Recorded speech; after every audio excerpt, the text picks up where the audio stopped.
an unjust trial. Bakir Van, from the Baskerville family, dedicated his whole life to his family. But in the end, he ended up being accused of treason, accused of conspiring with demons, which led him straight to the guillotine. While awaiting his death, he swore that if he could live again, he would never again be a mere hunting dog receiving orders. And then he suddenly wakes up, hearing children crying. Was this hell? Amidst the children's cries, a man passed by, analyzing them. This is the patriarch of the Baskerville family. Observing that all the children were just crying and crying, he feels frustrated and heads towards the door to leave. But to his surprise, not everyone was crying. There was one, among so many, who was just restless in his crib. Seeing this, he advises to take the children to a place called the Cradle of Swords. And with that, Bakir finally understood. He had returned to when he was just a child, before becoming just a hunting dog. He, being born as an illegitimate child, ended up not receiving a proper upbringing. People like him just needed to learn to be faithful to their obligations. Murder, espionage, ambush. He had to deal with all kinds of bad acts, obeying all the orders of the Baskerville family. Their goal was to be the best among the 7 great families. The reason for his loyalty was simple. He just wanted to receive recognition from Hugo and his family. The gates of the demonic world were opened 10 years ago, and a long fight against the demons ended in a victory for humanity.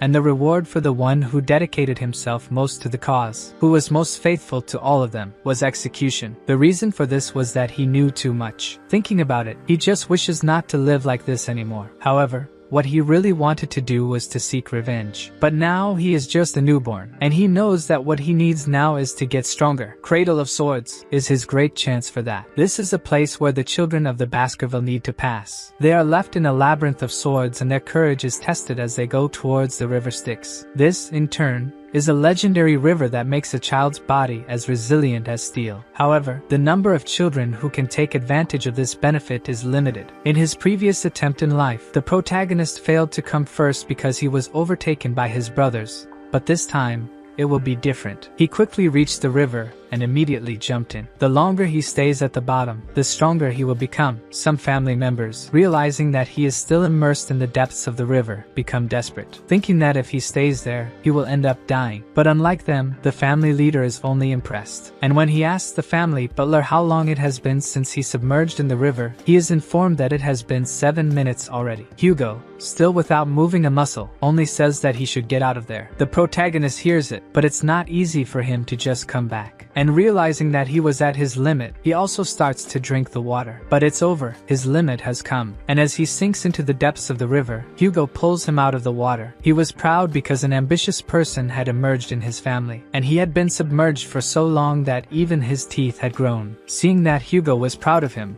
in his mind, there was only thirst for revenge, and he swears there that he will wipe out the Baskerville family with his own hands. In his previous life, at just 8 years old, he was a genius to the world, but he was nothing more than a mediocre member to his family. At 20, he was the main in assassination, reconnaissance, and subjugation missions. When he turned 29, he was restricted by the talents of the direct family and realized his limitations in fencing. And when he turned 30, the gate connected to the demonic world opened, which started the Great War, which lasted for almost 10 years. But in the end, it ended with the victory of the humans, who fought bravely throughout this time and who was now 40 years old, was rewarded for his loyalty as a good hunting dog. His reward was false accusations, slander, and a death sentence. Waking up in the cradle, he then comes to the conclusion that he managed to pass through the river Styx. With this, he managed, at least initially, to become stronger than in his previous life. While reflecting, he notices that there is an unknown woman approaching the cradle. The woman quickly puts a box in the cradle, and what seemed to be a gift was actually an attempted murder. 2 rare snakes emerge from the box. The protagonist only wonders if all of this was really necessary to assassinate him. He does not overlook the fact that one of the maids called the woman who left that box, Madam. This is because few women in the Baskerville family would be called that. Without wasting any more time,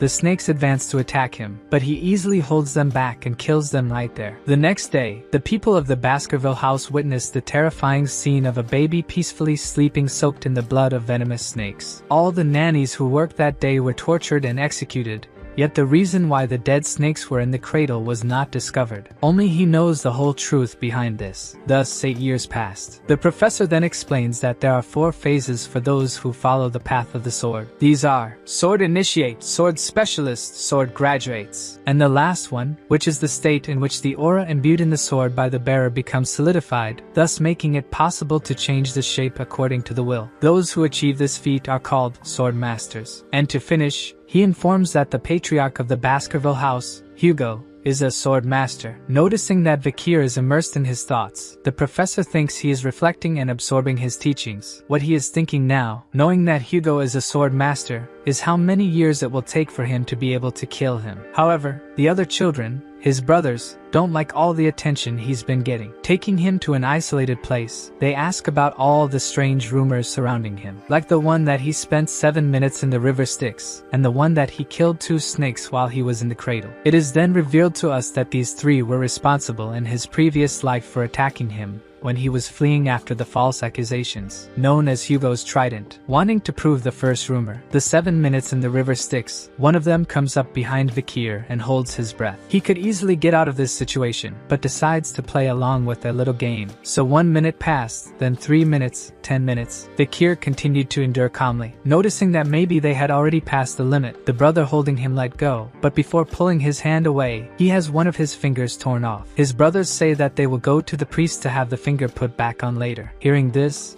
the protagonist asks who allowed them to leave. Furious, one of the brothers advances and tries to stab him, and thus another rumor is proven true, as the knife does nothing against his skin. Now it's his turn to play against his brothers. The brothers exclaim that they are the oldest and that Vikir should respect them. However, this is the Baskerville family, where age does not matter as long as you have strength and talent. One of the brothers, frightened, soon realizes the rumors were true, but before he could do anything, Vikir punches him in the face. The other twin tries to react, but soon falls to the ground as well. One of them informs that they shouldn't be afraid, as they will be treated soon. But who said the protagonist will let them leave this room easily? Bending down, he picks up the knife that one of them was carrying, and then Vikir speaks, saying that since he's feeling generous, he'll let one of them go. But who leaves depends on their choice. Tossing the knife he had in hand to them, he says he won't wait long, as at least one of the 3 must live. And with that, Vikir caused what he wanted, the collapse of what would have been the Baskerville Trident. Changing the scene,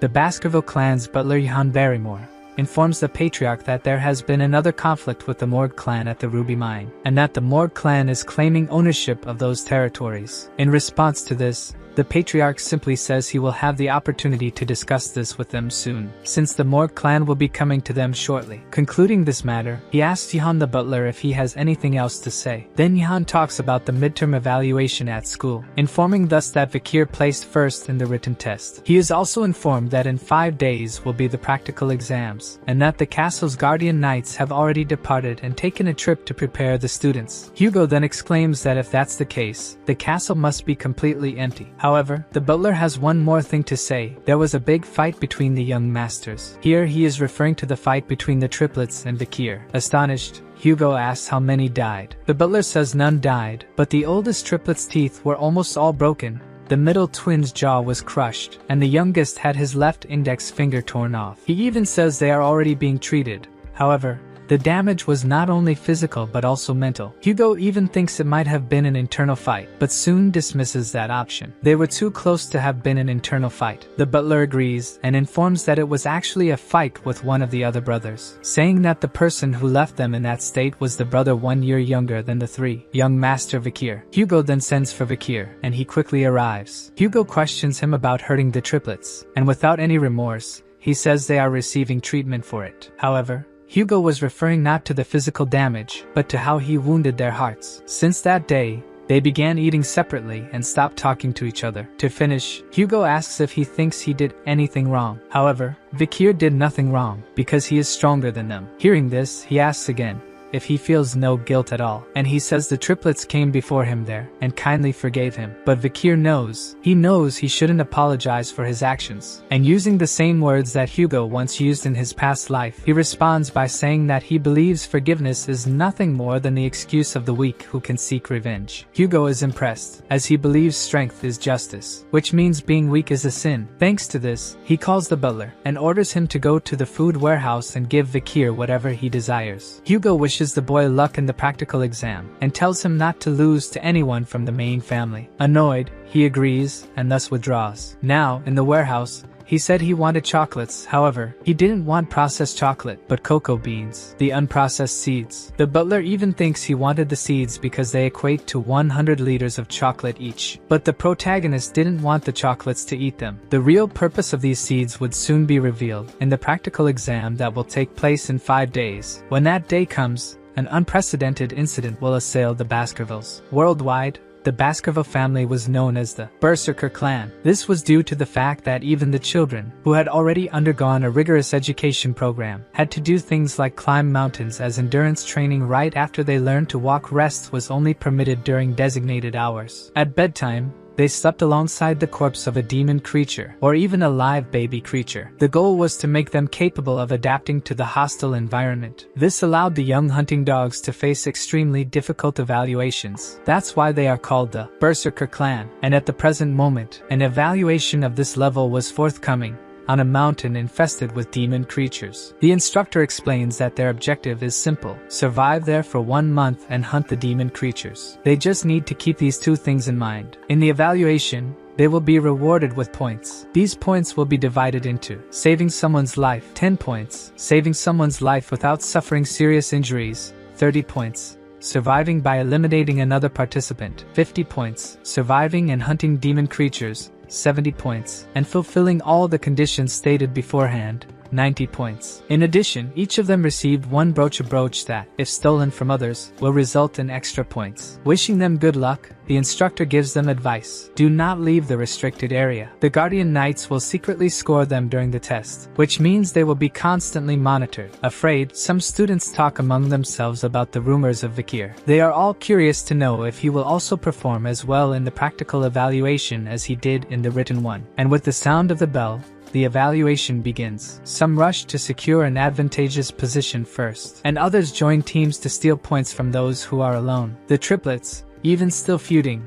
remain together. The instructor, after all the students leave, reflects on the evaluation. It doesn't encourage killing others, however. It's not prohibited, and because there's no point reduction for specific deaths, everyone tried to kill each other. And the Guardian Knights, who will be watching everything, will only ensure that deaths remain at a minimum. Watching Vikir, one of these guardians lurks. It's then he realizes Vikir is heading towards an unexplored area, and like the other students, he also wants to see what the protagonist is capable of. Arriving at the spot he wanted, Vikir simply says he can finally enjoy his vacation. The knight is shocked. While everyone else is fighting, he's really just resting. Thinking he just wants to stay hidden there, now disappointed, leaves the area. But this was all just an act by Vikir, because he knew he was being watched. And using the cocoa seeds to remove the smell of the meat that was roasting, his preparations were ready. It's time for his hunt to begin. Days later he leaves his camp, now entering the unexplored area. However, this is not new to him, because in his past life he has been in places like this many times. And more than anyone, he knows that this is the habitat of a creature,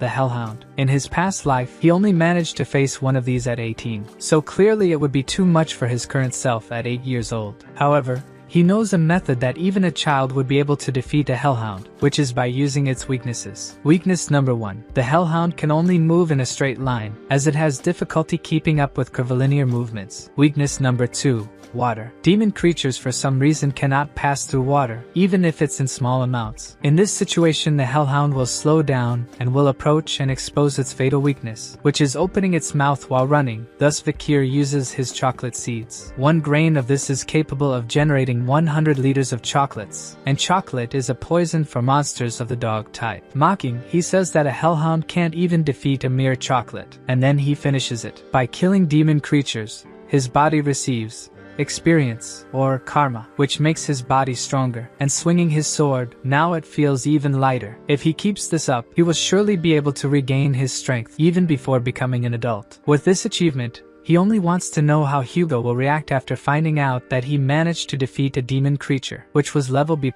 in danger. While lost in his thoughts, more enemies emerge, more hellhounds. Decapitating the one he had already defeated, he prepares to fight. But suddenly the dogs become reluctant, as if they were afraid. Which is strange, because these creatures would rather die than submit to prey. An even more challenging enemy had arrived, a Cerberus, a creature of level A+ in danger. But Vikir notices something strange. The creature is injured, with arrows all over its body. Upon further thought, he concludes that it must have been the barbarian tribe, which resides on the other side of the mountain. For Vikir, this is a golden opportunity, even if he needs to use all his cards. He had been hiding his abilities from the Baskervilles. His mastery had already reached that of a master swordsman. Currently, he possesses the strength that the other students will only obtain in adulthood. And trusting in that, he advances and attacks the Cerberus with skill and mastery. He is sure he will defeat it, as it is injured. Vikir firmly believes that his weapon is more than enough to harm the Cerberus. But in a moment of carelessness, he gave the Cerberus an opening to use its claws, which broke his sword and hit him hard, throwing him away, only to be stopped by colliding with a tree. This was enough to make him lose consciousness. He feels his arm hurting thanks to the river Styx. His arm remained in place, for even weak,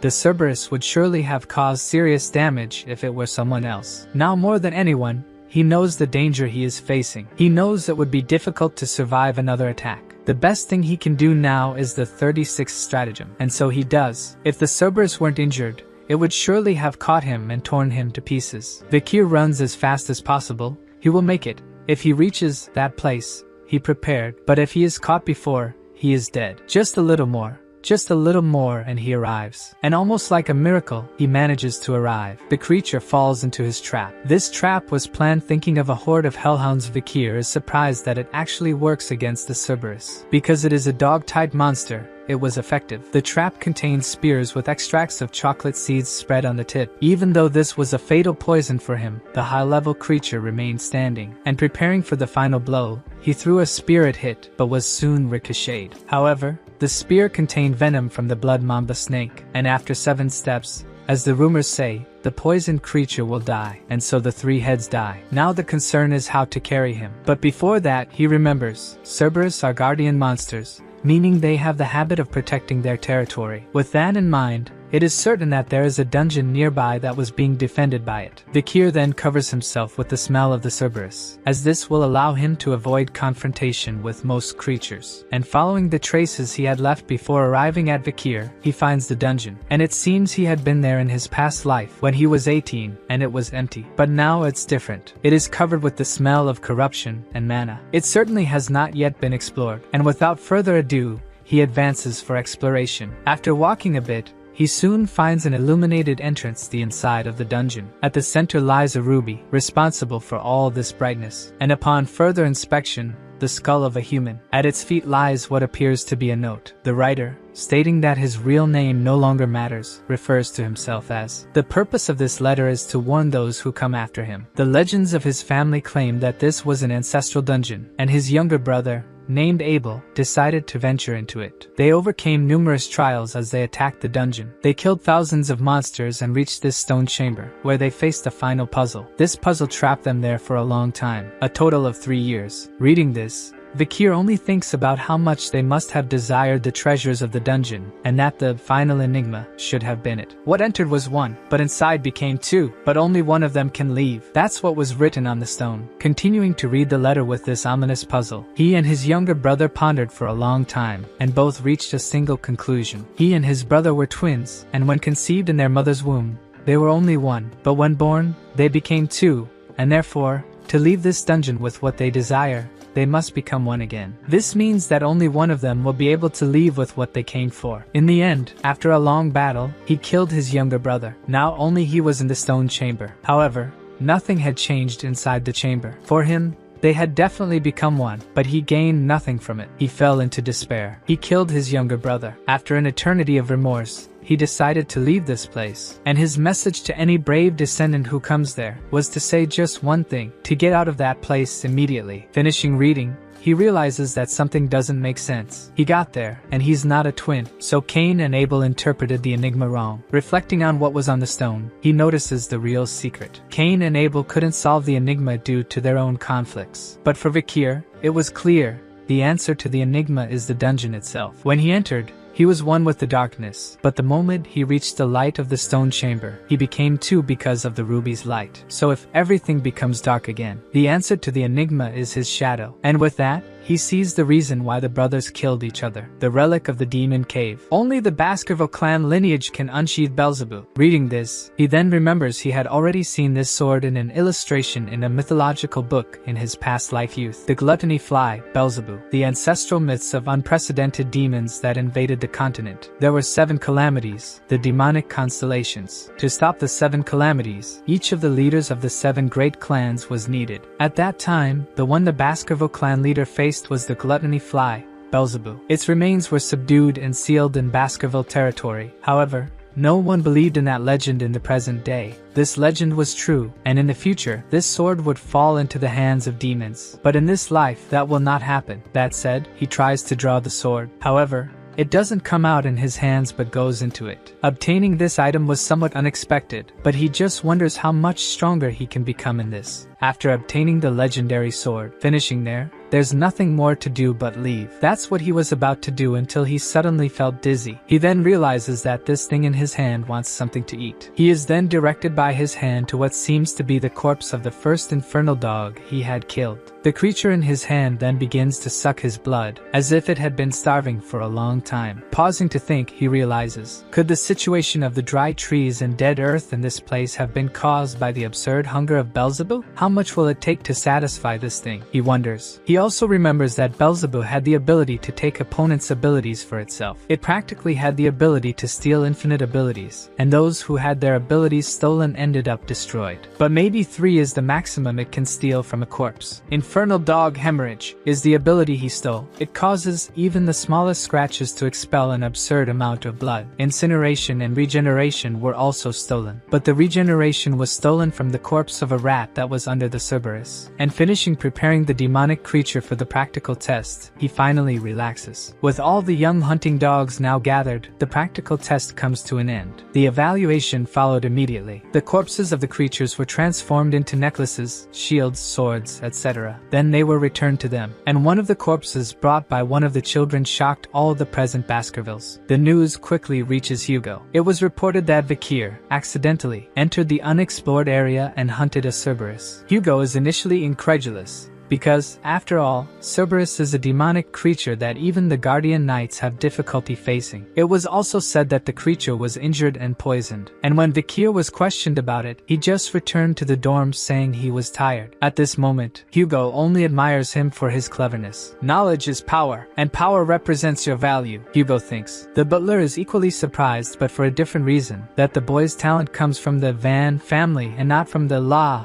or Le family. He thought Hugo was also surprised for that reason, but he wasn't. He just says that he is different from other patriarchs. He does not care about lineages. All that matters is the talent and determination of the individual, regardless of whether they are the child of a noble or an impure woman. It is then that the butler reveals something we did not know until then, and he finishes by saying that even the weak can come from good lineages. Saying that, the butler wonders if he is talking about the second son he is training in isolation. With the conversation over, he sends for the protagonist. Having arrived, Hugo goes straight to the point and asks how he managed to kill the Cerberus. Vikir, without beating around the bush, says he simply gave it chocolate to die, and he adds, saying that because it's a dog type, chocolate is like poison to it. The butler just observes the conversation, but in his thoughts, he can hardly believe that this is a conversation between father and son, as they barely greet each other and go straight to questions and answers. Hugo continues. Now he asks why he didn't respond when asked about the details of the hunt, but in response to that, the protagonist just says, because he is not his master. He then asks, who is your master? And Vikir says it's him,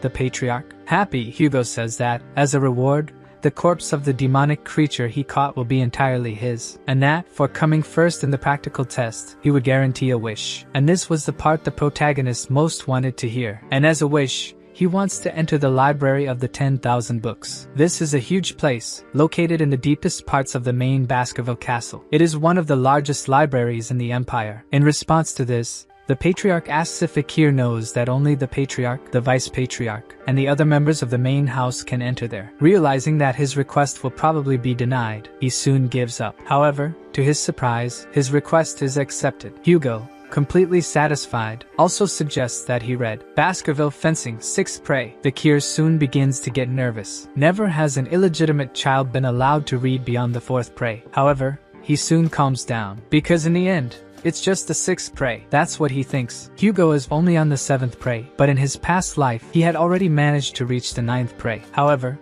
Fakir will never forget the scorn he received for being an illegitimate child. In this life, he will surpass Hugo. What the protagonist aims for is the scripture of fencing that contains the true, pure essence of the Baskervilles. This scripture was only discovered in the future of his previous life and was written by the first patriarch of the Baskervilles, who killed the 7 calamities. And he will make Hugo Le Baskerville deliver it into his hands. With the end of their conversation, Hugo wishes him luck in his future. Thanking him, Fakir leaves. After some time, he heads to the library. Upon arriving, he is amazed. It's the first time he's seen it in person. There lies the scripture of all sorts of swordsmanship he once dreamed of learning. In the Baskerville clan, no matter how much mana you possess, if you're an illegitimate child, you won't learn a swordsmanship beyond the alluring prey. This rule ensures that the hunting dogs never turn their claws against the direct descendants, who will become the masters. Finding the 6th prey swordsmanship, he still can't believe that Hugo suggested he read this. Perhaps he doesn't believe he'll be able to memorize everything in a day. In his past life, he studied the theory of sword techniques from the 1st to the 4th. He did it like a maniac. He got to the point where he could guess the 5th prey. He never managed to learn it, but now he doesn't care about any of that. What he desires is an even higher level, and as he heads to another place, the guards are startled, thinking he's already leaving. They even think he might have forgotten something that they could fetch for him. However, he's really leaving already, but before that, he says he'll just skim through other scriptures. They can just ignore him and continue with their work. However, the place he's going to has nothing important. That's what the guards say. But the protagonist obviously didn't come here for nothing. Here lies a treasure they would never know existed. And after searching for a bit, he quickly finds it. Alluring prey. This is a basic scripture for the first claw, not even read by the children of the Baskerville clan. And because its pages are torn, there's no doubt that it's just any old scripture. But our protagonist knows very well that it's not like that. Before his death, his hunting unit found a strange relic inside the border dungeon. It was a piece of a Baskerville clan scripture. At that time, Hugo noticed something wrong with it and ordered a search through all 10,000 books in the library until the original book was found. This scripture was personally written by an ancient Baskerville, detailing the method of reaching the 10th prey. Consumed by this, Hugo sent the hunting dogs to find the 6 missing pages. It was then that he discovered that the remaining pages were hidden in each of the other 7 great clans, which almost led him to declare war on them, as he sent the hunting dogs against anyone who resisted. And after much sacrifice, they managed to offer all the missing pages to Hugo. And the reward for all this was, remembering all this, Fakir becomes furious. Thanks to his efforts, Hugo managed to surpass the 7th prey and reach the 9th, using the hunting dogs as fuel. But that won't happen again. The one who managed to get all the pages for Hugo was none other than Fakir himself, and therefore, he remembers the contents of all of them. The reason he never went beyond the 4th prey was that he had never read the original text. In his past life, he was at the 4th prey level and was a high-ranked graduate in Aura. Reflecting on all this, he simply exclaims that he'll become as strong as he was in his past life, even before turning 15. Such is his motivation, and so, he spends the whole day there reading. With this, he memorizes the entire book, to the point of being able to recite it perfectly backward. He then notices that he no longer feels the presence of the guards. So, he prepares to unleash at least up to the 5th prey. Since his body is still that of a child, he'd hardly be able to go to the 10th. Focusing, he begins his new technique. He then attacks with the 1st, 2nd, and 4th Baskerville prey. Before reverting in time,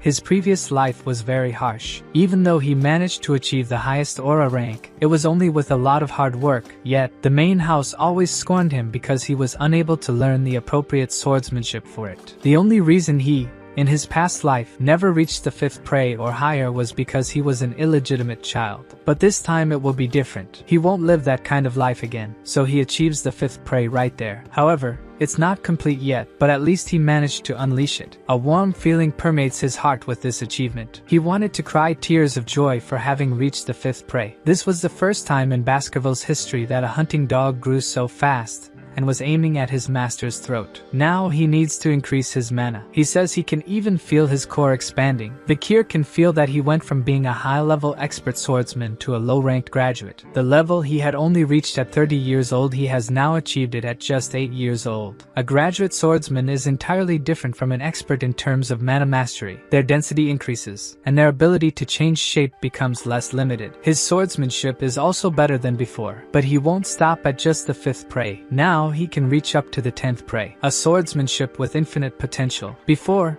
he only had the skinning Fang technique, which allowed him to become stronger and faster. His growth limits were visible. Compared to that, the alluring prey is the perfect swordsmanship that combines attack and defense and has no growth limit. Vikir believes that if he concentrates, he can even face an intermediate level graduate. And he concludes by saying that if it's an assassination, he has a 100% success rate, but if it's a direct confrontation, the chances decrease by 50%. The problem for him now is how much strength he should reveal to Hugo. It can't be too much or too little, because he wants to keep receiving the benefits of his expectations. And to finish, he burns the book of the 10th prey, thus destroying the chance for anyone else to learn beyond him. But to his dismay, the guards catch him in the act. Of course, he apologizes and says it was his carelessness. But the guards just say he doesn't need to worry, that it's their fault for not taking care of him properly. The protagonist then says they were all ordinary books. They shouldn't worry about it. And since there are more important things to do,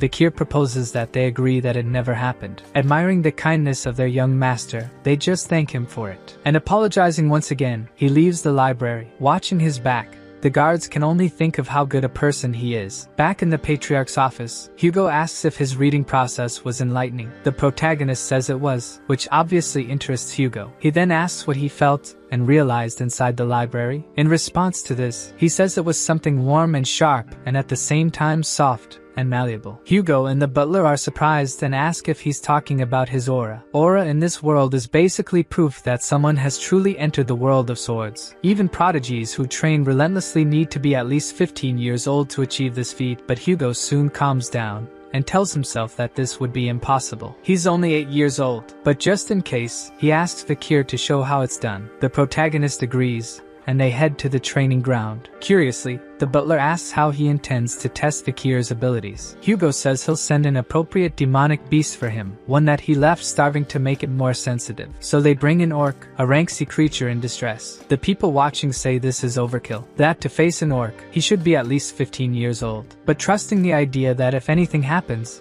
the guardian knights will intervene, they calm down. Seeing that everything is ready, Hugo gives the signal to release the creature. Fueled by fury, it has already located its prey. But without losing his cool, Vikir remains calm. The creature advances, but he quickly cuts off one of its arms and then one of its legs. However, now it was for the orc, a monster specialized in rapid regeneration, to have healed. But due to his ability of infernal dog hemorrhage, he was prevented from activating his regeneration. All the spectators are astonished. How can an 8-year-old boy be capable of this? However, Hugo is not satisfied, and Vikir knows it. He wants Vikir to show what he learned in the library. Knowing this, he then displays his aura blade and finishes off the orc in the blink of an eye. Now, Hugo is truly surprised. What Vikir showed equals the aura of a low-level swordsman, and that would be impossible for an 8-year-old. The butler then congratulates the family head on his prodigy, and adds that even among all the families in the empire, there has never been a genius like this. But reluctant, Hugo says this was possible because the orc was a bit strange, as it didn't even stop its bleeding. That he only won because the orc was very weakened. But the protagonist suddenly approaches them and asks if there wasn't another creature stronger than an orc. The students who were already scared are now completely incredulous. The protagonist's idea is to reveal more of his strength. Enough so that, if lucky,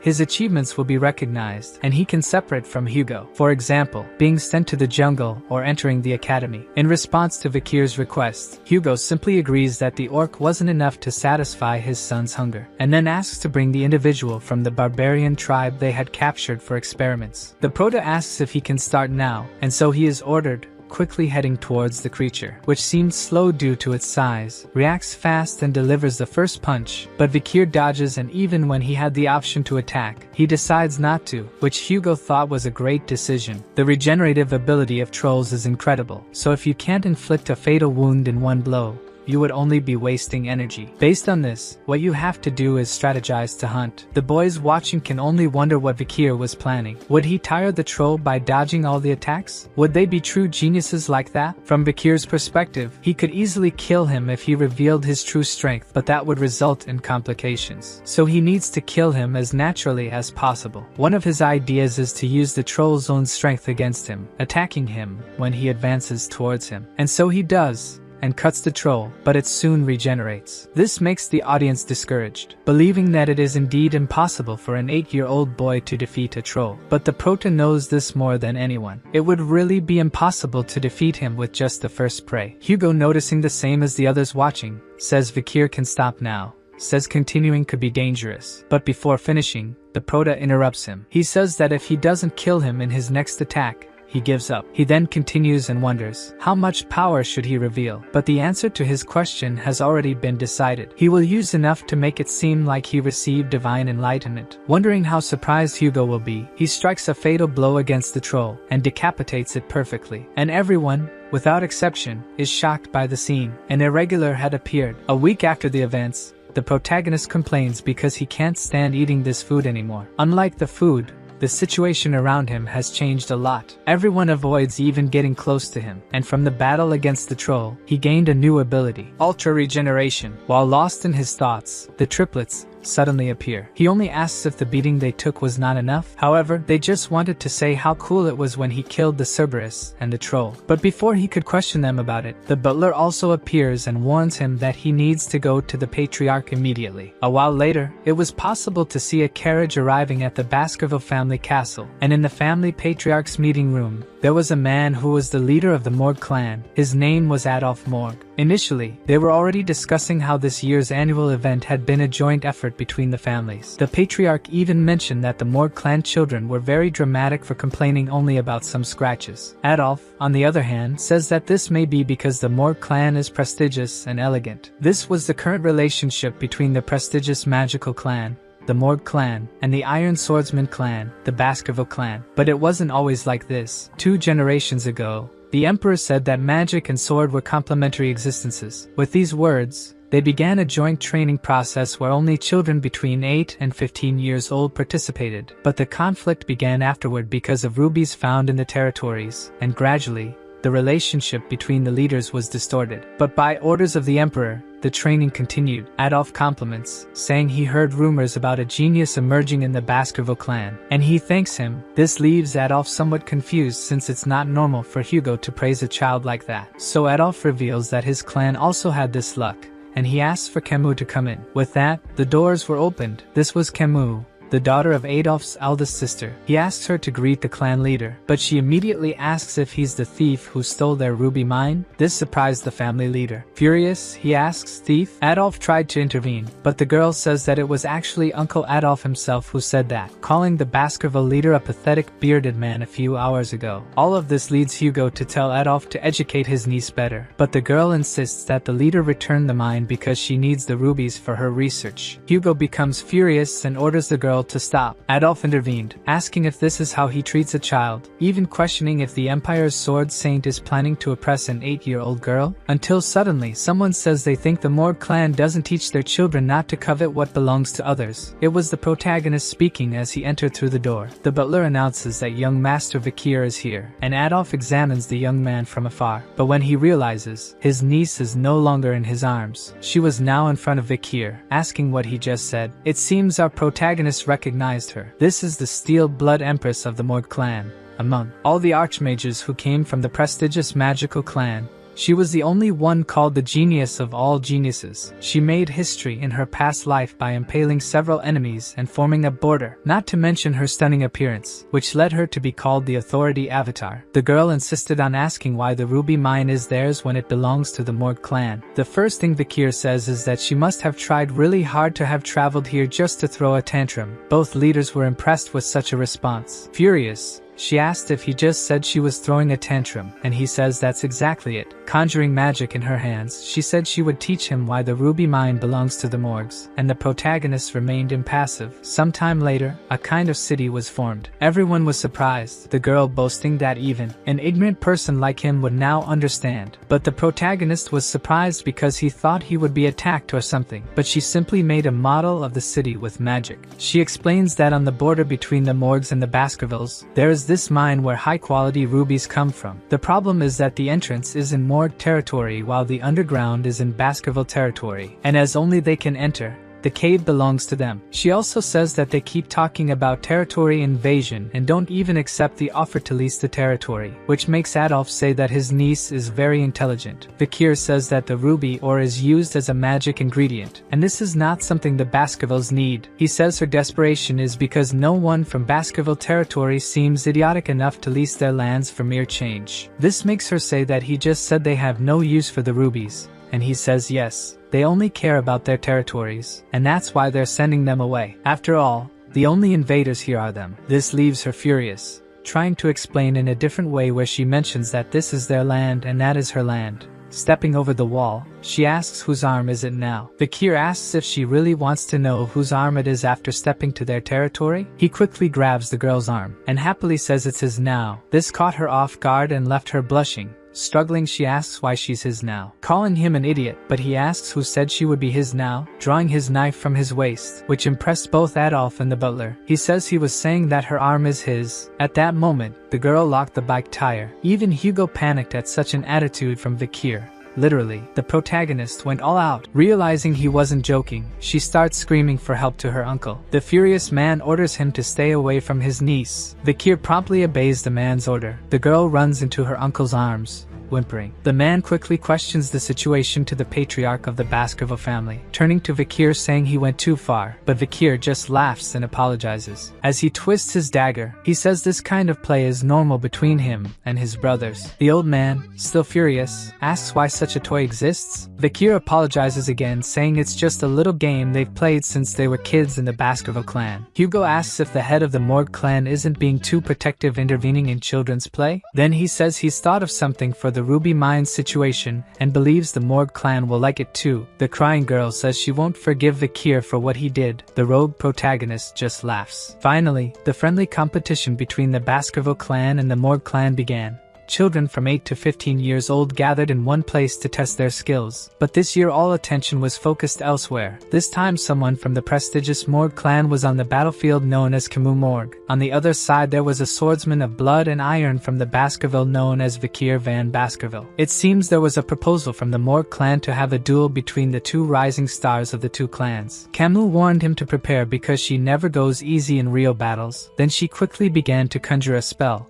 The people around were amazed. This was because Camus was doing a quadruple channeling, even being so young. The head of the Morg clan looked at Hugo, giving a mischievous smile, but Hugo didn't seem to care. At this moment, Camus cast 4 spells at once towards Vikir, which he easily dodged them all. After that, she tried to conjure an earth wall to stop Vikir's progress, but he kicked and passed through it very easily. At that moment, she began to wonder if this was the power of the Baskerville clan's Styx River. She closed her eyes waiting for the contact. But the contact didn't come, so she opened her eyes. Vikir was about to flick her head, but this flick was so strong it felt like a gunshot. The head of the Morg clan was startled by the boy's strength. Camus felt humiliated, and began asking if he was taking it easy on her. Vikir just mocked, asking if it still hurt. Then, he asked her to accept defeat before things could get worse. But furious, she conjured 2 earth walls at the same time. At that moment he thought he could just go around the walls, but decided he could play a little with her, and he crossed both walls with just one blow. His hand was almost touching the girl's face again when he asked whose hand she thought passed through this wall. Preparing for a new flick, he said it's definitely the strongest one. The bump on her forehead seemed bigger than before. She was crying in pain, and she began attacking Vikir with fire, this time very angrily. The boy knew he could kill her at any moment, but didn't know how to resolve the situation without causing harm. Until, looking at the boys behind him, he got an idea. Vikir understood that the two behind them were a wizard and a swordsman. They were competing to see if the boy could cut all the spells. Camus, realizing Vikir wasn't paying attention to her, began to get even angrier. At this moment, the wizard was casting an even bigger spell, asking if the swordsman could cut this one too. This was the perfect moment for Vikir. He just pointed behind him saying she should cast a protection spell now. But I think it was already too late. The head of the Morg clan panicked. The explosion was massive. At this moment, it wasn't possible to see anything on the battlefield. Morg shouted for the girl. She was in there, but didn't know what to do. Even though she had blocked the magic with magical protection, her clothes had burned. Her fear was that as soon as the smoke cleared, people would see her half naked, so she would surely be humiliated. At this exact moment, someone threw a piece of clothing over her. It was Vikir who did it, telling her to put it on. Crying, she asks what he'll do without a shirt, but he says he doesn't care about such nonsense. She was completely embarrassed, wondering why he's being so nice to her, until he realizes his arm is bleeding, and it's probably due to a fragment of the sword from that knight who still had an aura. When the dust finally began to settle, it was possible to see the two in there. Finally, the head of the Morg clan breathed a sigh of relief. The people in the audience couldn't tell who won since Vikir was bleeding, but they soon changed the subject, saying that child's physique was simply impressive for his age. Both were incredible talents for an 8-year-old. Sometime later, in the corridors of the Baskerville family castle, Hugo was asking how his duel against the daughter of the Morg clan went. He just said it was fun, and he understood the significance of the event. Then Hugo asks, why didn't he attack directly? Vikir says he hesitated because he had never faced a girl before. Then, the man says that hesitating in battle will only get him hurt, and says that this wound should be his lesson. Vikir was impressed with Hugo being concerned about him. In his past life, Hugo had always been a cold and brutal entity, which they said was due to the loss of his first wife and his eldest son in a horrible way. Along the way, Hugo asks, what does he think of the ruby mine? Vikir says it's better to leave it to them, making Hugo ask why. The boy says their clan's task is to develop and expand borders, so they should use the Morg clan to minimize the damage they would have with development. Hugo is completely happy, saying this is definitely the right answer. After obtaining the rights to the ruby mine, the Morg clan will put a considerable number of people on site, and this means they'll only need to provoke the demonic creatures and barbarians there, and so they can deal with all the problems at once. With a wicked smile, he says the rubies will become even more valuable bathed in the blood of the Morg clan, and then they will regret stepping into their territory. He also praises Vikir, saying the boy's strategy matched 90% of his plan, but that was simply because he knew that was the choice Hugo made in his past life. Vikir also says they should keep an eye on the Morg's movements, but Hugo said he doesn't need to worry about that. Until, turning the corner, they finally met someone. This was the head of the Morg clan, asking if they could talk before they leave. The girl was behind the man, completely embarrassed. Hugo went straight to the point, asking what he wanted, and he says he has only one important matter to discuss. Renting the territory is just one of the many issues he needs to resolve. This made Hugo ask what he would gain by opening his territory to them. Morg gets straight to the point and proposes, how about an engagement? At first, the old man suggests that they should unite the Morg and Baskerville clans through a boy and a girl, asking, what does he think of the eldest son of the Baskervilles and his niece, the eldest daughter of the Morgs? He says from her appearance to even her intelligence, she has no flaws, that she would be a great companion for the successor of the Baskerville clan. Hugo says his eldest son will turn 25 soon and the age difference is too high. The old man said he didn't care about the age difference, until the girl interrupted them, saying she won't marry anyone weaker than her mother. The old man laughed, saying if it's to marry her to someone stronger than her mother,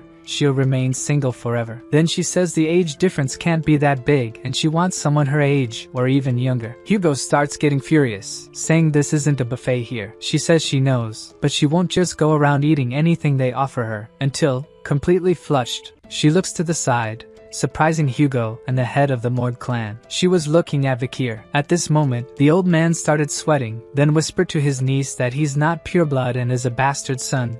even claiming that a mixed-blood dragon is just a mongrel regardless of being a dragon. Hearing those words started to make Hugo completely furious. Was he starting to have affection for Vikir? Then he says that individuals' thoughts should matter in the engagement, and asks what his son thinks about it. The girl was nervous and embarrassed waiting for the answer. Vikir just observed the situation. Then he says something that shocked everyone. They were incredulous with his response. He says loudly that he'll only do it if it's an order from his family. The old man was furious, thinking he was being too insolent with the only daughter of the direct lineage of the Mord clan. The girl, on the other hand, started to wonder if he really didn't like her or was just being shy. At this moment, Hugo asserts that being from the direct lineage means nothing to the Baskervilles. Sometimes even the Le family has inferior children, while the Van family has the superior ones. The old man thinks for him to say something like that the boy must really be very valuable. So he gets close to Vikir, analyzing him completely. The boy also knew well who Adolf Mord was. A sixth circle master who is an extremely strong man in the upper echelons of the Mord clan, an elite and prestigious magical clan. Then the old man says he's not necessarily talking to him, but says that just having talent is nowhere near good enough to be Camus' husband. Putting his hand on Vikir's shoulder, he says this marriage was proposed by his clan and it wasn't his idea, even saying he doesn't believe even Baskerville's own legitimate children are good enough for Camus. The old man was putting force to make Vikir bow down, but it wasn't working and the boy wasn't even responding. Then the old man asks why Vikir isn't responding to him. The boy simply says he stopped listening because the old man said he wasn't talking to him. Camus thought how he could speak so boldly in front of her uncle while Hugo just laughed. The old man also started laughing crazily, then asked if he could have the opportunity to talk more deeply with this kid outside in the training field. Hugo just asks if the great mage of the empire is really planning to interrogate an 8-year-old kid. The old man just says he's not asking for this favor as a representative of the Mord clan but as a little girl's uncle. But it seemed like the girl herself didn't want that. At this moment her uncle was already very furious and ordered his niece to be quiet. The old man reinforced the request and Hugo said if he insists so much, then so be it. We were now in the training field outside. The only ones watching were Hugo and Camus. The old man says he wanted to test what he was made of, so he asked to show everything he has. Vikir says it's okay, but thinks the old man faints if he really showed everything. Then conjuring a magic, the old man says he'll help him. It was possible to see he was making a jar. The girl at this moment was surprised that the old man was perfectly harmonizing fire, earth, and water magic. Soon a jar with water inside was formed. Then he said he'll do it with a jar filled with water on top of his head, and if Vikir manages to drop a single drop of water, the boy will be victorious. Vikir thinks Adolf Morg is a strong man he couldn't even scratch in his past life, but now it's a great opportunity to test his new powers. He's also sure Hugo allowed all this, thinking the same way. At this moment the old man ordered him to come at him. The boy knew he didn't need to go all out, and just had to show enough skill for Hugo to be happy. Camus from the audience says Vikir shouldn't run towards his uncle like that. Suddenly Vikir was impressed. The old man had conjured a barrier that the boy couldn't pass, saying shield magic is the best possible answer against the swordsman. Since Vikir didn't have an exceptional aura yet, it would be difficult for him to pass at this moment. Then conjuring a beautiful fire magic, Adolf says now it's his turn to attack. Several fire spears came from all possible sides towards the boy. Camus was furious, saying this was too much and her uncle never used this even against her. The old man somewhat sadly just asks which side Camus is on right now. Hugo, on the other hand, noticed the spells were still slow enough to dodge, and it seemed he wouldn't need to intervene. At this moment Vikir noticed all this wasn't a big deal, thanks to the fact that he regressed to his 8 years and has the experience from before coming back. He'll surely make the old man drop his guard. Maybe he can even kill the man. Vikir slashed with all his might towards the barrier. Adolf said he could try even hundreds of times, but his sword couldn't break his shield. But Vikir seemed not to care. Repeatedly he struck the barrier in the same spot. Cracks could be seen on it. The old man at this moment said he seemed like a well-calibrated machine, hitting the same points several times. And the boy's fencing surely deserves recognition. However, there was a problem. It was obvious his sword wouldn't hold up against a barrier of this grade. So tauntingly, the old man says he should have considered the durability not only of the shield but also of his sword. The old man kept rambling a lot of nonsense while Hugo and Camus were completely impressed. While the old man said he had talent, but there was still much to improve to become his niece's fiancé. He felt something dripping on his forehead. A piece of Vikir's broken sword had pierced the jar, and it was leaking a lot of water. With that, the boy says he believes that's enough, but tauntingly asks if he should spill more water from the jar. I guess at this moment the girl fell completely in love. She started thinking this means they should get married now. It was at this moment that Hugo began laughing, thinking that was certainly no coincidence. Vikir van Baskerville, his new non-direct lineage son. Maybe he's raising a hunting dog much more cunning and powerful than he was thinking. With that, 7 years have passed, and we were now at the Baskerville training field. There was a furious monster in this place. Several children were there to face it. The monster came running towards them,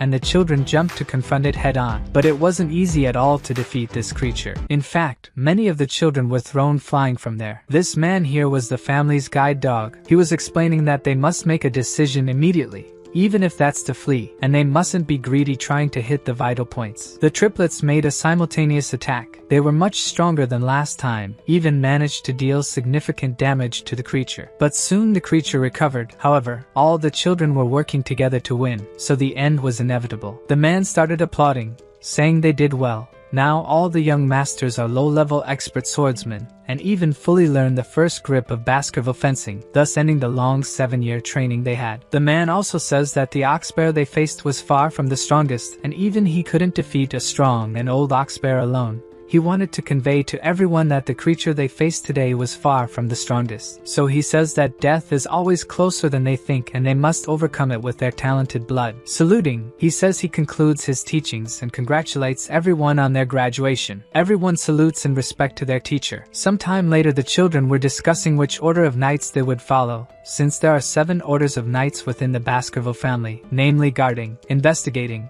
protecting, assassinating, suppressing, confronting directly, etc. Until suddenly they begin to wonder where that person is going. Of course, they were talking about none other than Vikir van Baskerville, the prodigy boy of this generation. Vikir alone killed an ox bear bigger than theirs, besides being a high-level expert swordsman, and even reaching the 3rd grip of the Baskerville. But in Vikir's head at this moment, he thought all this took longer than he planned. In fact, he was currently a graduated swordsman of intermediate ranking who was on the 5th grip, and it took 7 whole years to happen. Of course, he was already above the level he was before his regression in time if considering only the fencing level, but still his growth is slower than he planned. Until someone called for him. This was a butler Barrymore warning that the head of the family was looking for the young Master Vikir. Happily, the man says it seems the boy's position has been decided. Then the moment arrived. Vikir greeted the head of the family, saying it's been a long time, and asked how he has been, but soon noticed something wrong with the man, and immediately asked what was that scar on his nose. Hugo says that, while facing the barbarian tribe at Mount Rouge, he was attacked by a barbarian who was very skilled with a bow. Vikir asked if he managed to catch the woman who did this to him. Hugo says no, but at least made a scar just like that on that damned woman's face. So, changing the subject,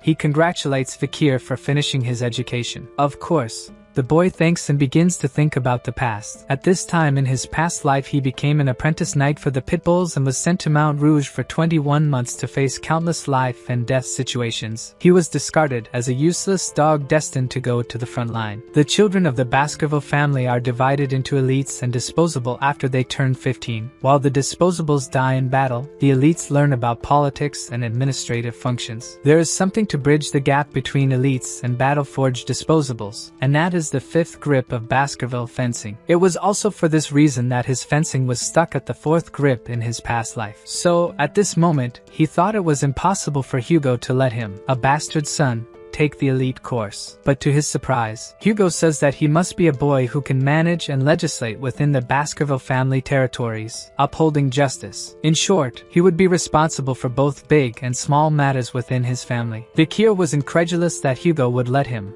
a bastard son, become an elite. Hugo says what he has achieved puts him at least a decade ahead of other geniuses, and that's why he's giving him proper treatment. Now he will be the vice-consul of a city called Underdog. Vikir will fulfill his father's wish, but says he wants to say something first. In summary, Hugo had promised a reward for excelling against Adolf Morg, and Vikir would like to receive this reward now. He would like to borrow that. The butler was surprised by the request. Vikir reinforces by saying that if the request is too complicated, then Hugo doesn't have to fulfill it. But stamping the paper, Hugo says it's not that difficult. He will trust that his son won't do anything ridiculous. The boy says he won't do anything that will cause him worries. But obviously he couldn't get used to Hugo calling him his son so openly like that, and even accepting a request from him. The butler was accompanying him on the way back, until he calls for Vikir, saying he needs to tell him something. He says the family leader values the young master very much. The man not only didn't immediately put him in real battles but practically gave him the position of consul in the city of Underdog, as the consul's position is currently unoccupied. This shows that Hugo values him immensely. But furious, Vikir replies that he will only get it if he can fulfill his duties as vice-consul. In other words, he doesn't care about his current job.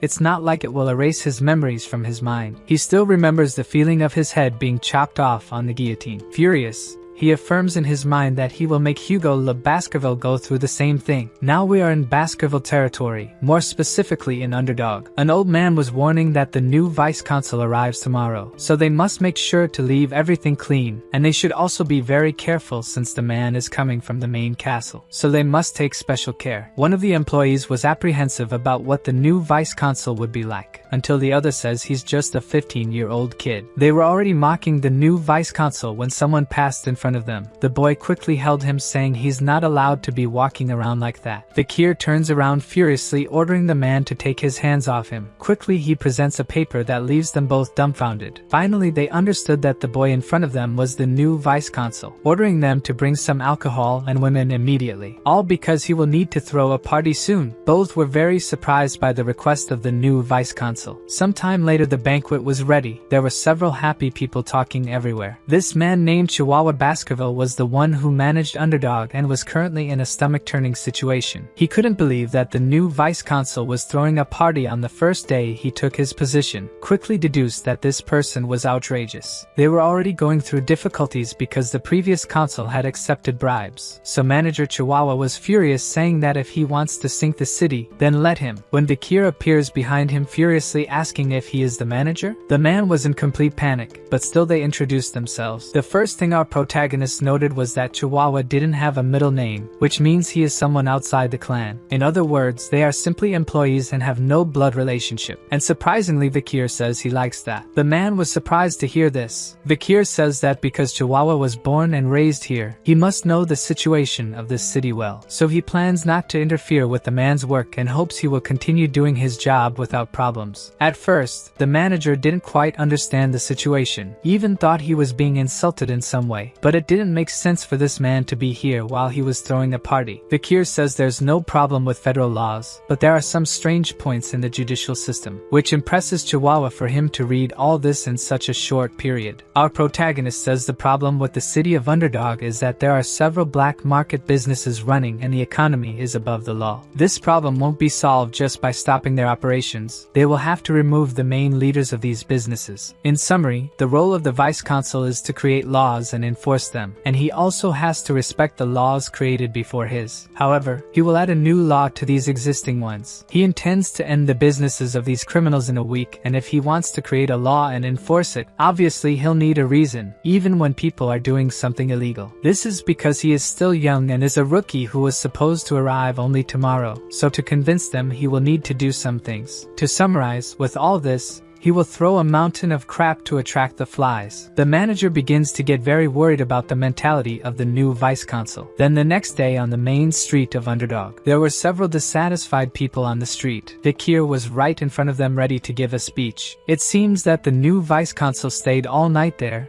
and this gathered many people around him, until finally he starts speaking and introduces himself as the newly appointed vice-consul. Some think he's too young, others think he's cute, and there were also those who thought he was just a brat. Vikir starts by saying that everyone must have read the public notice posted here, and these are the laws in force. Nothing new has been added to them. Even though the vice-consul has changed, these autonomous laws remain in force, and they should be kept that way. Quickly, the disgruntled population began to mock the situation. The manager Chihuahua gets furious, asking if they forgot who they're talking to. The new vice-consul was from the main castle of the Baskerville clan. Quickly, tempers calmed down and Vikir understood the situation. Then he grabbed an iron rod with his hand, which made the whole population worried, and with all his strength, he pierced the ground. Everyone panicked. The boy had pierced the ground very easily with that iron stake, and said that with his authority as vice-consul he will be announcing a new law, a very special one. He says the special law of Vikir paragraph 1. Article 1. He will give 100 million gold to whoever can remove this. Both the high-ranking staff and the population were incredulous about this. They couldn't believe that the man just announced he'll give 100 million gold, but they would have to remove an iron stake. The law stated that whoever removed the pole would receive the 100 million in gold coins, which was the equivalent of 4 years' salary for an average person. No one could believe what they were hearing. The vice consul asked if really no one would want the 100 million. As there was no response, he changed the law again, stating that whoever removed the pole would now win 1 billion coins. With that, even laughter was heard. One of the citizens asked him to stop joking, since 1 billion isn't pocket change. Chihuahua was already going crazy. Vikir, realizing that no one would try, did something that shocked the entire population. He changed the law to 10 billion for whoever removed the pole. This was the equivalent of 400 years' salary for an average person. Vikir was getting furious, as no one was speaking up. The problem was that this seemed surreal to the eyes of the population. They quickly began to whisper and speculate about what would happen to anyone who tried. Looking at the vice consul's sword, they presumed they would be executed for greed. No one dared to do such a thing. Vikir was about to ask again if no one would try to remove the pole, when someone raised their hand. A humble-looking little girl asked if she could try. One of the men, knowing she was the flower girl named Judy, warned her not to go there as she would be attacked, but the little girl said her mother was sick and she needed to do something. She also asked that if something happened to her, the man in front of her should take care of her mother. The man was speechless at the girl's words. She was now face to face with the vice consul of the city, wondering if she would really be killed by the man. Vikir, on the other hand, just pointed and told her to pull. The girl squatted down, holding onto the pole, putting some of her strength into it. She removed it so easily that she was incredulous. People couldn't believe what they were seeing. The girl herself thought it was too easy to remove and should have been impossible. Vikir, with a bloodthirsty look, reached for his suit. The girl thought she would be executed, but she was soon surprised by the sound of coins. Vikir was giving the girl a total of 100 million, saying that's how it would start. She took the bag of money without understanding the situation, asking where the girl's house was. Vikir said that since 10 billion would be too heavy, he would have it delivered to her house and also provide guards to protect her. Touching the little girl's head, he said that this is how the law works and it should be upheld from now on. Chihuahua lived up to its name as a dog and couldn't close its mouth. The entire population of the small town was motionless in disbelief. The example given today served as an opportunity for Vikir's special law to become more popular than the Baskerville family's law itself. The population understood that if they break the law, punishment will occur, but if they follow it, they will be rewarded. Since the announcement of Vikir's special law, the city's crime rate has halved. Chihuahua was crying, saying he would follow Vikir for the rest of his life, but he only did something similar to what Camus did in his past life. But the biggest problem begins now as they have to recover the hole that the 10 billion left in the budget. Vikir knows where the illegal organizations are and intends to confiscate all the dirty money. Chihuahua asks how he knows all of this. Vikir says he can sense it, but of course, this is related to his past life. While our little Chihuahua dog was impressed, someone entered through the door reporting that a certain committee has requested an interview. Just as Vikir planned, the city's nobles who only eat and sleep now want to see him. Chihuahua quickly said the names of all the families belonging to this committee, even saying that it's just a common social club. However, it seems they have something to say about Vikir's special law. The boy simply says that the flies have finally started to smell the sewer, giving a little smile. He says that in this case they should start eradicating the pests that only take advantage of the city. Now we switch to a luxury club hotel within the city of Underdog. In the deepest part of this hotel,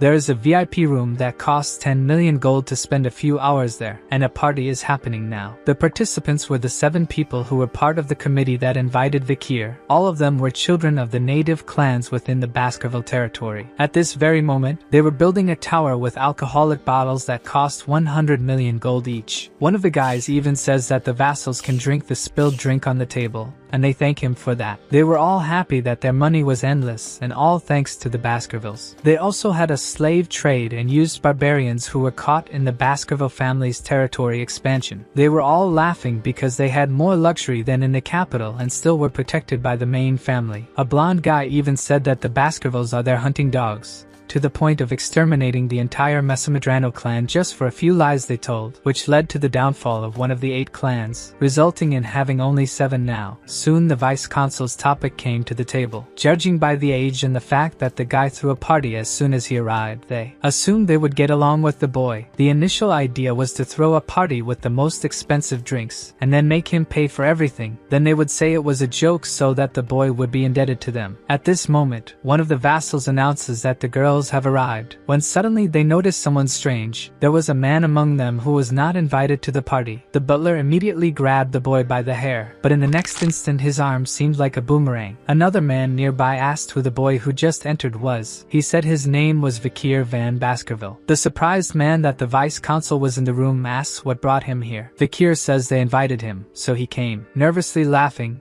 the men said they were impressed with Vikir's speed in getting things done. Suddenly they turned to each other and started whispering about putting the drinks on the vice consul's tab. But completely furious, Vikir touches the table, and using resonance on it, he knocks down the gigantic tower made with alcoholic beverages worth millions of gold coins. At this moment, the blonde guy understood one thing. He understood that the 15-year-old boy in front of him was at least on the graduated level to use resonance. The nobles began to ponder if it was possible to defeat this boy, but soon realized there was no way to do so. Then Vikir approached one of them, which startled him. Without needing to ask anything, the man began to hand things over, saying they would pay for the drinks. Vikir said of course they would pay, or were they thinking of throwing the bill at him after enjoying the little party? Realizing they messed up, the nobles started saying they just wanted to test the new vice consul. Everything they did was to see if he would resist temptations easily. Giving a punch to the stomach of one of the nobles, Vikir said a master is allowed to test his little dog, but a dog can never test its master. He said the people here don't seem to have any fear because they have a bit of money and power, but that's only because they haven't experienced true terror yet. So he asked if they knew why the guy under his foot ended up like that, because if they don't know, they'll have the same fate. The blonde nervously smiled and said he knew the reason, but if they know,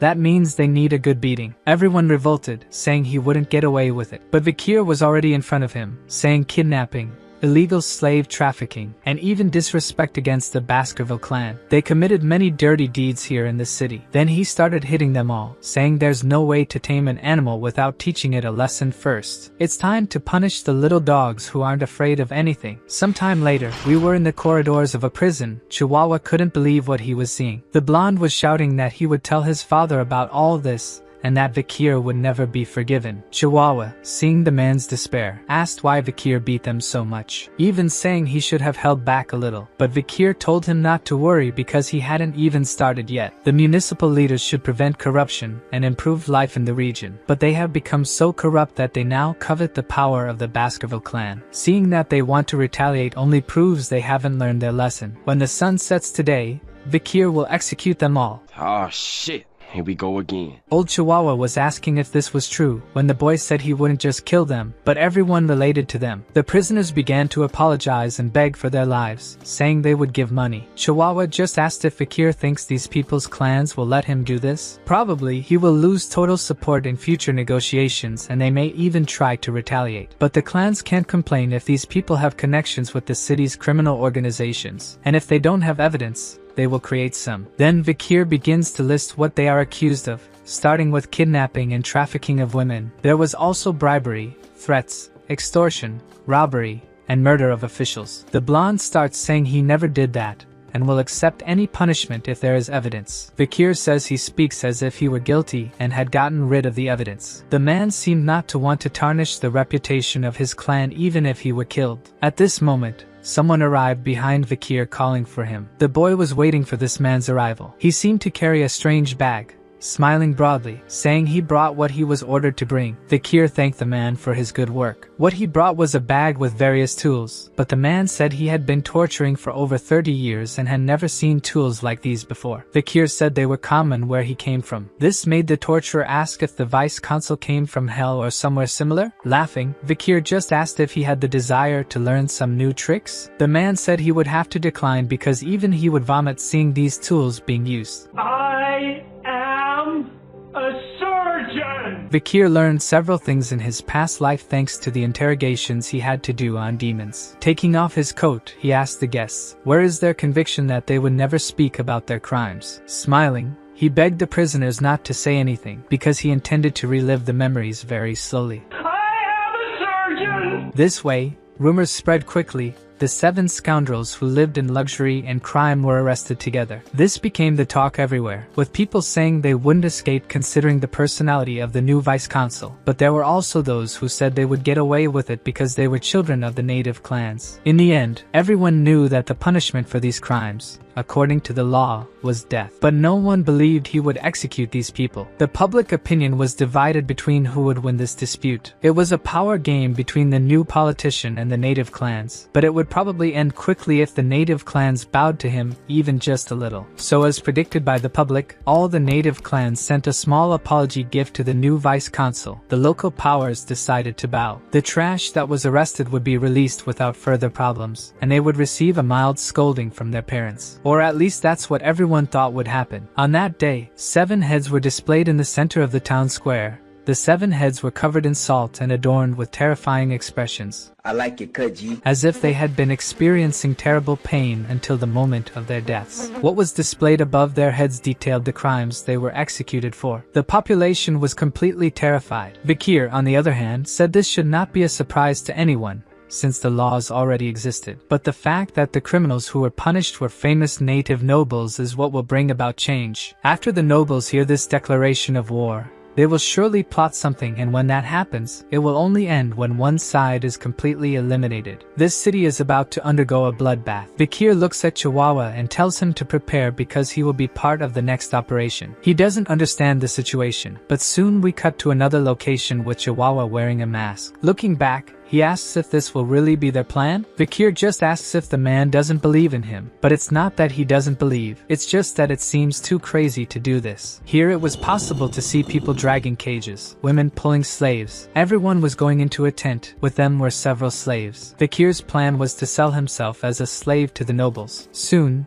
a masked man was announcing that the circus was about to begin. At this moment, he was inspecting the identity of Chihuahua, who was posing as the Mablanc family. After checking the certificate, the man questioned if Mablanc came here to make a sale. But looking at the merchandise the man brought, he was immediately impressed. Mablanc had brought a black-haired, white-eyed slave, which would surely fetch a good price. Now inside the circus, the presentation was beginning, the entire audience murmuring things about slaves and luxury. Then the presenter announced they would start with a product that was hunted. This was the A-rank demonic beast with 19 hearts, called Murcielago. Saying that everything could be utilized from the animal, the presenter started with a bid of 100 million. Quickly offers surpassed 200 million, ending up being sold for 250 million. Then there was a slave being sold for 200 million, another for 100 million, until one of the vassals alerted the presenter what the next item would be, which left him astonished, saying they shouldn't blame him if he couldn't sell this. Then he announced that now they would have a special slave brought directly from the jungle. This was a slave who came from the Battle tribe in the Rouge Mountain jungle, a barbarian from the Balak tribe. The man announced it would be fun to tame a wild slave, but seeing that nobody showed much interest, he started the bids at 5 million. Nobody in the audience spoke up, prompting him to lower the price to 3 million. As there was still no reaction, the man said they would accept the risks and sell for just 1 million this time. But even at such a low price, the audience showed no interest, so the masked man asked them to remove her from the stage. The furious slave tried to react, but was soon knocked out by the brute. Apologizing, the man said there was a little incident, and to compensate them, he would now send in the best product they have at the auction today. When the slave stepped onto the stage,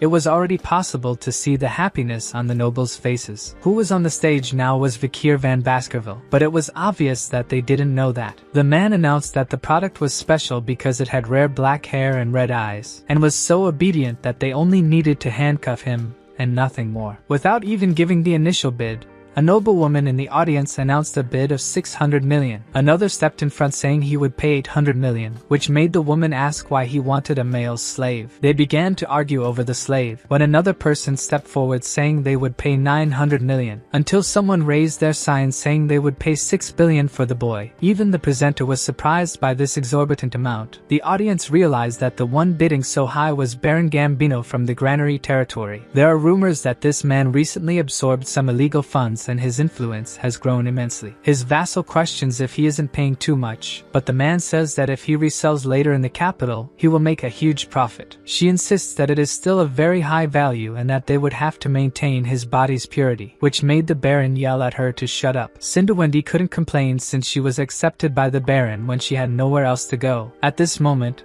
the presenter warns that if there is no counterproposal, then it will be sold. Vikir went towards the man, thinking he had made a good deal. He immediately warned that the boy was now his, and not to be afraid because they would soon play a lot. Vikir just raises his arm towards the man, who asks if he wants his handcuffs removed, but the boy says he doesn't need to do that, bursting the handcuffs right in front of the man. Heading towards the Baron, he explodes the floor with just one stomp. Furious Vikir says that if he really wants to play, then they will start now. Grabbing what I think is the man's Australian parakeet, the boy says they will play shield and spears. Vikir would be the spear and the man the shield, and if the shield survived, the man would win. The Baron in desperation orders Cindy to call the guards, but it seems it was already too late. The man was going to have a nice eternal nap. Removing the fake hair, the woman finally realized who the man in front of her was. He was the vice consul of the city, named Vikir van Baskerville. Chihuahua noticed that her master would do something great again today. The boy announces that the name, Circus, given to this place today was worthy of what would happen. Smirking maliciously, Vikir warns that no one who is here in this place will leave unscathed today. The presenter, understanding the situation, orders all the guards to kill the unarmed boy. 3 were coming at once. Vikir simply draws his devouring sword, and with a small gesture beheads everyone around him. Noticing the red aura around the boy, the masked one realized that he was a graduate, and that this was impossible. Vikir was heading towards the largest of the guards who had an iron ball in his hand. He tried to attack the boy with the iron ball, but in the next instant everything had been split in two. Even though he is a Baskerville, how is it possible for someone so young to be a graduate? Graduates have such great combat strength that they represent entire nations. Chihuahua was distracted by the boy's immense power, until someone drew Vikir's attention asking him to look in his direction. The presenter had a knife to the vice consul's right arm, ordering him to surrender. As the boy showed no reaction, the man began to tighten the blade, until something surprised Vikir. Chihuahua was saying that the boy should do what he has to do and that she would rather die than hinder her master. Vikir laughs, saying he finally found someone loyal. Vikir was relaxed because he had received a secret letter from the patriarch before leaving the Baskerville mansion. He had a whistle in his hand, which panicked everyone around. Vikir put the whistle in his mouth and blew with all his might, to the point of hurting the noble's ears. Chihuahua and the masked one watched very apprehensively. After blowing the whistle, Vikir remained standing still in the center of the stage. The man, realizing that nothing happened, started laughing, saying he blew it just to scare them, but the man had no idea that a knife at this moment had already pierced his throat, and he was dead. It was so fast that he managed to see the scene of his own death before finally falling lifeless to the ground. I don't feel so good. There was a man behind him who was responsible for this. Chihuahua was greatly startled by this situation happening right in front of him. One of the guards tried to attack the man from the side, but without even moving, he unleashed an absurd sequence of blows towards his opponent, causing red ink to spray everywhere. Vikir was finally satisfied with the situation. Several men were emerging on the scene, quickly filling the entire arena. They all had bloodthirsty red eyes. The auction guards were hoping they weren't who they thought they were. The woman knew these were the knights known as the cruelest in the entire empire, the expert killers. There are rumors that all 100 knights comprising this force are of graduated level. They are the Baskerville's pit bulls, men capable of destroying the entire continent if ordered to. The woman named Cindy realized that once these men set foot in this circus, there was no longer any chance of anyone here leaving this place alive. She would be the next to be executed right now, if Vikir hadn't intervened, ordering not to eliminate this woman. The pit bull steps back, bowing to his master. The boy orders that they can bite and kill all who are not lying down, but if they move even the slightest, they must die too. This was the request Vikir had made that day. He asked Hugo to command the pit bulls. At this moment, the cleanup of the area had already begun. One of the nobles, noticing a pit bull looking at him with a bloodthirsty gaze, begins to say that the man can handcuff him, but calmly the man says they don't carry things like handcuffs, and he simply turns the man into a wheelchair user in the same instant, saying that those who are sentenced to death won't need legs. Soon, a gigantic man appears behind Vikir calling him nephew, asking him what he thinks of his dogs. The boy simply says he is satisfied. This was Boston Terrier Le Baskerville, the commander of the Pit Bulls Knights. The man was now examining the boy from head to toe, thinking he now knows why Hugo had so much interest in this boy. Even though he was only 15 years old, he was monstrously intelligent and clever. Boston asks if he wouldn't like to join the Pit Bulls, but the boy simply ignores him. Then he withdraws, saying he has important matters to attend to now. Noticing he was ignored by the boy, he becomes even more interested in having him on his team. Vikir was now elsewhere. He was walking through the auction warehouse. Soon he found the vault where all the money paid by the nobles was kept. He thought he didn't want to increase the Baskervilles' wealth until he looked to the side and saw something that caught his attention. Removing the cloth covering the area, he was surprised. The elven slave from the Balak clan was inside the cage, completely battered and weakened. Would Vikir help this girl? I like it, Kaji. Of course, our protagonist wouldn't fail to help if given the chance. So taking a potion from his belt, he pours it into the elf's mouth. Quickly it's possible to see that the potion started to take effect. Then she opened her eyes, startled, recoiled to the back of the cage while Vikir asked why she's so frightened. Could it be because she was captured? The girl stared at him without understanding. Speaking in the Balak tribe language, he tells her to go, which leaves her somewhat confused. So he tells her to flee. He learned the basics of their language from fighting against this tribe in his past life. The girl speaks a bunch of things, but he doesn't understand anything since he only knows the basics. Now leaving the room, she says some words and leaves. Vikir presumes she must be trying to thank him. After that, we finally find what we came for. He wanted Murcielago's corpse, drawing his legendary weapon called Beelzebub. It's time for lunch, and today's dish is a big barbecue.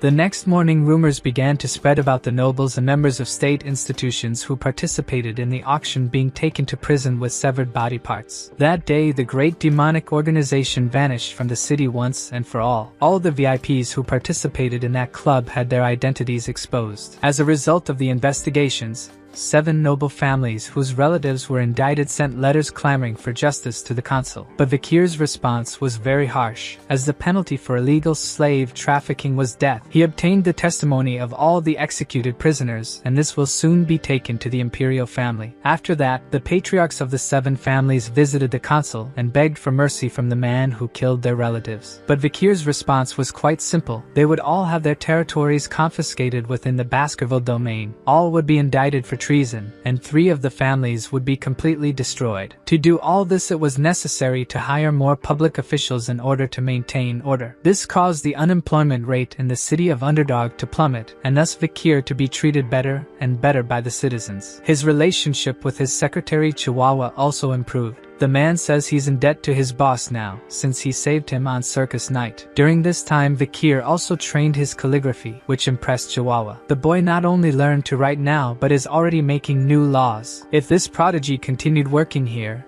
how far could the city of Underdog evolve? Then night fell. The moonlight passed through the prison bars where we were now. It was possible to see that someone was handcuffed. Vikir was apologizing for not being able to come earlier, as he was busy working. This person was Cindy Wendyson Rose. Vikir says he has some questions to ask. The furious woman questions if he saved her just for this. Unconcerned, the boy says she had mentioned how Baron Gambino, even though just a depraved man, managed to accumulate influence and power quickly. He did some research and found out that the man was great at making money. If he hadn't used this talent for evil, he could have become a very renowned merchant or economist. So Vikir promises that if she answers his questions honestly, he'll let her out of here. However, if she doesn't answer, she'll regret it forever. Furious, she says that if she knows how to answer the questions, she'll answer all of them, which makes Vikir say that's excellent. His first question is whether she thinks he's a fair man in the application of the laws, which makes her say he should better ask that to the lawman. But of course, if she doesn't answer truthfully, he won't keep his promise, so she says she thinks he's wrong. Vikir smirked maliciously at her response. Coming very close to her, he grabs the girl and asks why she thinks that. The boy had a bloodthirsty look in his eyes. Of course, this scared the woman, but soon he let her go. Stepping back, he asks what he's doing wrong.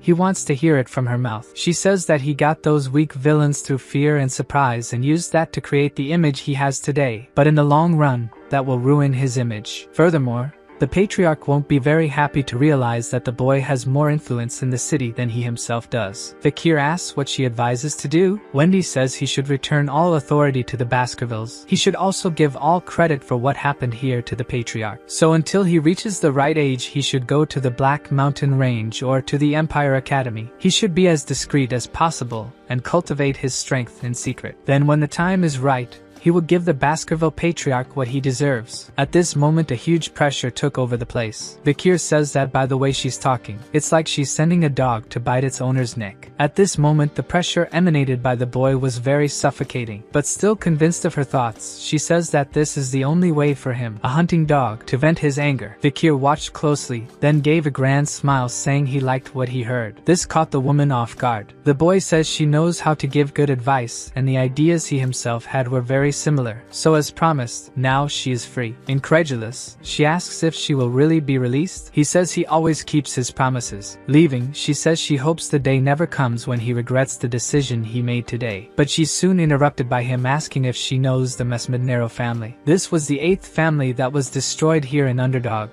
It was a family of merchants considered one of the richest. Of course, this family had a tragic end. It all happened when the youngest Mesmednero decided to demonstrate the fencing techniques he had learned to the people present at a birthday party. When the demonstration began, the Baskervilles envoys were surprised by the boy's talent. The fencing techniques the boy demonstrated were secret techniques shared only among the Baskervilles. News of a first-grade secret military technique had leaked out, and so the Baskerville family released their hunting dogs. That same day the entire Mesmednero family was extinguished. But the truth is that there were several people behind all that, and these were the young demons from the other 7 families. They stole the fencing book, the same book that contained the technique apprehended by young Mesmednero. The girl, pretending to be clueless, asks if this is the story of the 8th family and what it has to do with her. Fakir continues, saying that there was a survivor of this family, and it was a 1-year-old girl who was kidnapped by the 7 nobles. Because the girl had an enviable appearance, she had to undergo all kinds of imaginable cruel tortures. Furious, Wendy says she won't hear about this anymore and starts to leave the room. However, Fakir says he hasn't finished telling the story yet. He tells that after a while a new vice-consul arrived in the city and he gathered all the criminals and punished them without hesitation. By coincidence of fate, they were the same 7 idiots who screwed the Mesmednero family. This new vice-consul tortured the 7 idiots as much as he could, and as they died slowly, they began to spit out all the sins they had committed.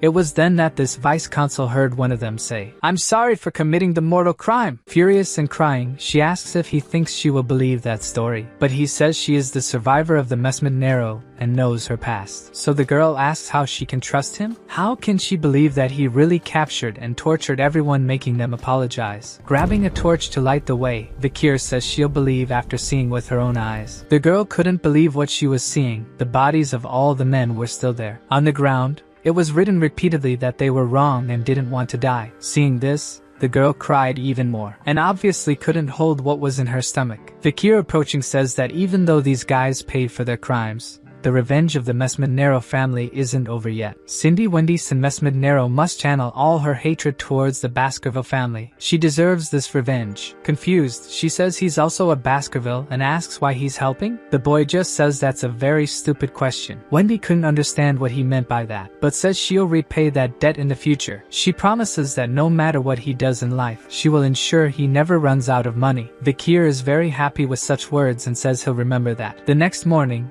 it was possible to hear someone approaching the door. This was Chihuahua saying that the vice-consul is a sleeper because the sun has already risen. But when he went to look, the bed was completely covered in ketchup and there were several bodies all over the place. Fakir woke up normally, saying good morning to the secretary. He even jokes that he doesn't remember very well what happened and thinks he killed them while he was sleeping. What kind of childhood did you have at home? A very violent one. The problem is that recently he's been going through some very dangerous situations. He took 2 poison arrows, drank 4 also poisoned drinks. They tried to melt him with acid, shooting, fire, cart trampling. The situation is really complicated. Should I be worried, Chihuahua?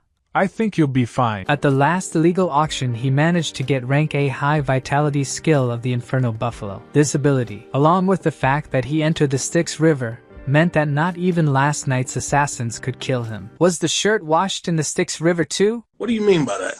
Still, This situation is very annoying and he intends to find and kill whoever is behind it. Sometime later a carriage arrived. In it there was a Baskerville banner. Someone from his house had come to see him, but when this person started to get out of the carriage, Chihuahua panicked. Quickly he saluted. The one who came to see Vakir was the butler of his family. As they exchanged greetings, Chihuahua couldn't stop being impressed. This man was the current head of the Barrymore family that has served as butlers for the Baskervilles for 4 generations. He was impressed that he could see his idol like this in person. Vakir asks why the butler had come here. This was because the patriarch recognized the boy's achievements and asked to take him back immediately. Upset, Vakir thinks Hugo must have been happy about this. So now we're directly in Hugo's office. He was looking at how the favorite person among the citizens of the city of Underdog now was Vakir. He also managed titles like the most trustworthy person among the merchants, the most loved person among the farmers, the most beloved person by the children, the person with the most support from the scholars, and also the person the assassins most want to kill. Hugo says that with this they managed to erase that image that the Baskervilles can be intelligent, but they're not so good with swords. Then he says that his son did a great job. Vakir thanks the patriarch, but found it strange to see happiness on his face. It was then that the patriarch said that just as there are punishments, he must also give rewards. So he asks what the boy thinks of entering the academy this year. This caught Vakir off guard since that was the reward he wanted. That's the place where all the elites gather,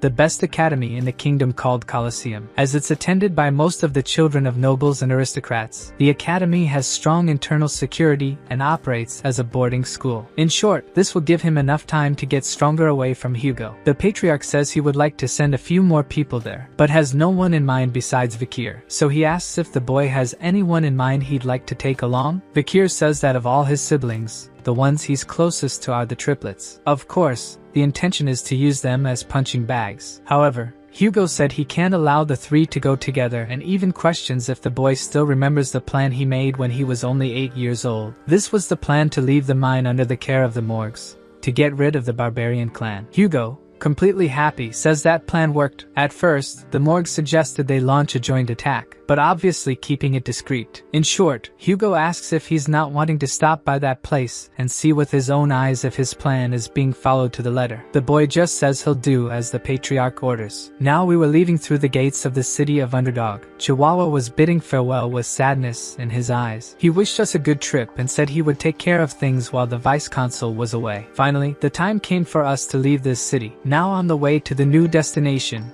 Vakir orders them to appear. Instantly, several knights fell from the sky. The boy apologized for keeping them waiting. He did so because he didn't want to have a chaotic start. Staffordshire Baskerville says it's no problem, and they will accompany him to the Morg's fortress. On the way, Vakir asks about his Uncle Boston Terrier, and he's told that the man was very excited to bring him to the Pitbull Knights after what happened at the slave auction. So we finally arrived at the Morg's territory. There were several farmers working in the fields. Of course, Vakir already knew that this wasn't just an inspection mission but also to subjugate the barbarians. From the information we have, the Morg's clan summoned 2 delegates, 30 members of the clan itself, and 100 wizards from outside the clan. While on the Baskerville side they sent only Vakir, a delegate, and a few dozen common soldiers. It seems their intention is to gather more information about the barbarian clan. At this moment it was possible to see the Morg's fortress. There were several stakes with skulls hanging on it. This was the work of a wizard, probably the Morgs are trying to send a message to the barbarians. Seeing this reminds Vakir of Camus and noticing that she's much stronger now. Suddenly it was possible to see 3 silhouettes on top of the wall. These people told them to stop and asked who they were. They were saying that no one could enter here without their permission. Of course, Vakir knows these 3 very well. They are the 3 Morg's flowers, the triplets called High Sis, Middle Sis, and Low Sis. Is this author playing some kind of prank with these names? Vakir just says they are the envoys of the Baskerville clan and have come for a territorial inspection to assist with the mission, so he orders them to open the gates. The girl says it won't work since they have to report to the territory's supervisor and asks them to wait here.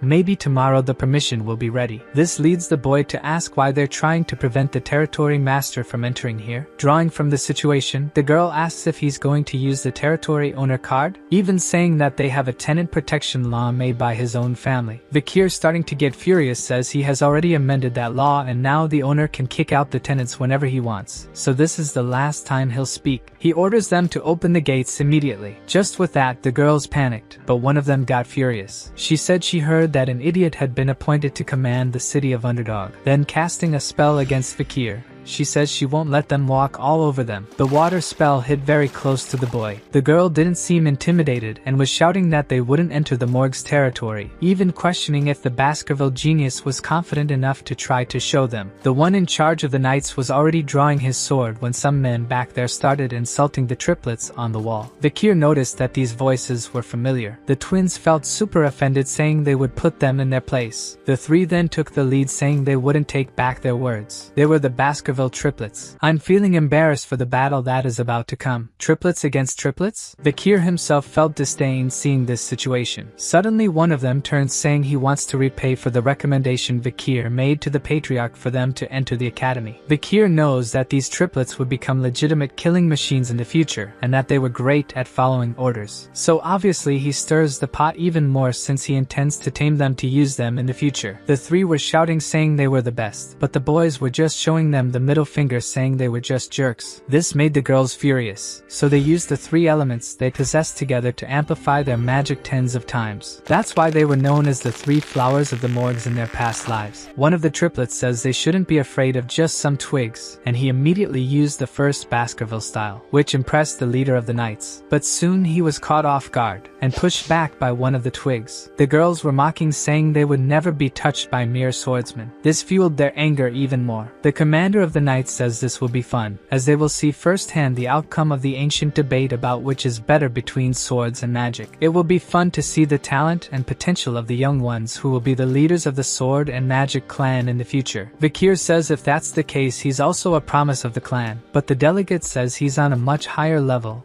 and shouldn't be compared. The boy, realizing this was a waste of time, says he'll have to move forward as he has much to discuss. Fakir just wanted everyone to die already, when suddenly someone appears on the scene, conjuring fire magic in her hands. She asks what's happening in her area. One of the triplets was almost reaching one of the mages, when suddenly he saw a flash coming towards him. It was a massive fire magic. The explosion had a huge proportion. Fakir was glad to see this explosion, since he really wanted them to die. But soon he got frustrated because everyone was alive and only scorched. On the side of the triplets it was the same. You must already know who arrived at this place. Fakir was surprised to see her so early. Who was on the wall now was Camus Morgue, the girl he met when he was 8 years old. She was saying she couldn't forgive troublemakers who entered her territory. The girls calling Camus by her first name say it was they who started it. This makes her furious, and she asks when did she let them call her by name like that. She even said that if they don't want to stay hanging there, they should be careful with their words. At that moment she glanced to the side and was impressed with what she saw. Who was in front of her was Fakir van Baskerville. Her behavior changed immediately, and she already said that it's been more than 7 years since they last saw each other. Fakir says it has been a long time indeed. In his mind he thinks she's starting to have a woman's body, and even her breasts are growing. Is this the appearance of the woman who they say has conquered all the men of high society, Camus Morgue? Back then all men chased after her,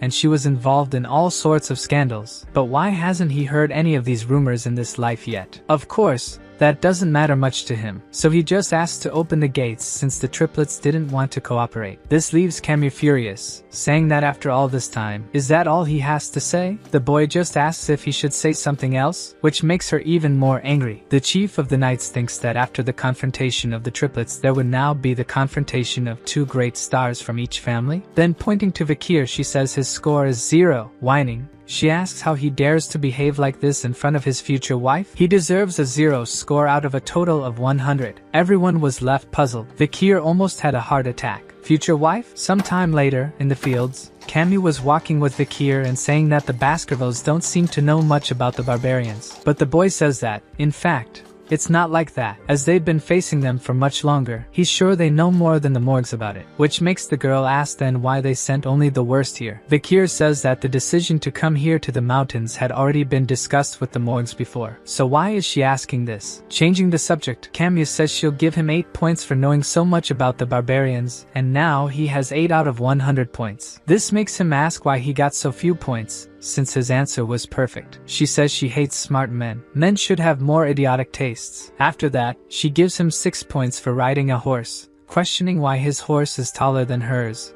saying maybe that's because he's shorter. She also gives him 4 points for fashion, claiming his clothes are dull, and for not answering her questions, he gets 1 point in the etiquette category. Vikir is about to punch her in the face that she'll need about 5 points to close the hole.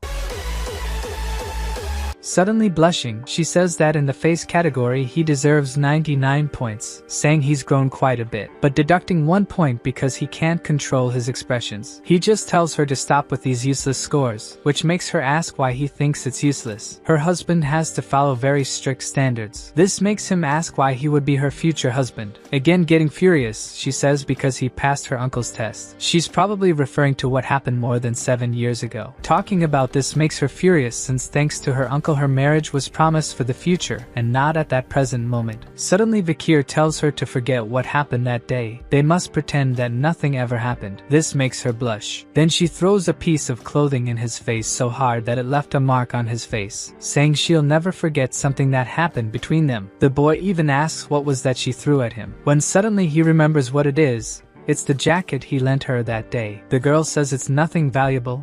Yet Vikir, on the other hand, wonders if she's returning it without even washing it. Getting back to what matters, she says the barbarians are invading the mines and stealing their slaves, besides destroying their crops. This gigantic wall was built by earth and iron mages about a month ago. They did in just a month the work that hundreds of people together would take more than a year to do. But on that wall, there were marks left by Balak's arrows. It seems that their arrows are so strong that they can pierce even walls 2 to 3 meters thick, and they have hit and killed several soldiers during the night shift without even noticing. His own uncle was severely injured by an arrow that pierced his magical shield. Besides, we already have a report from Hugo himself saying he got a nose wound from one of these barbarians. Vikir says there must be great talents even among the barbarians and asks if she knows anything. Camus says there seemed to be a very strong woman, but they were not easy to identify due to all the paint they apply on their faces. Suddenly someone comes running calling for the vice captain. It seems the search party captured a live barbarian scout, so at that moment,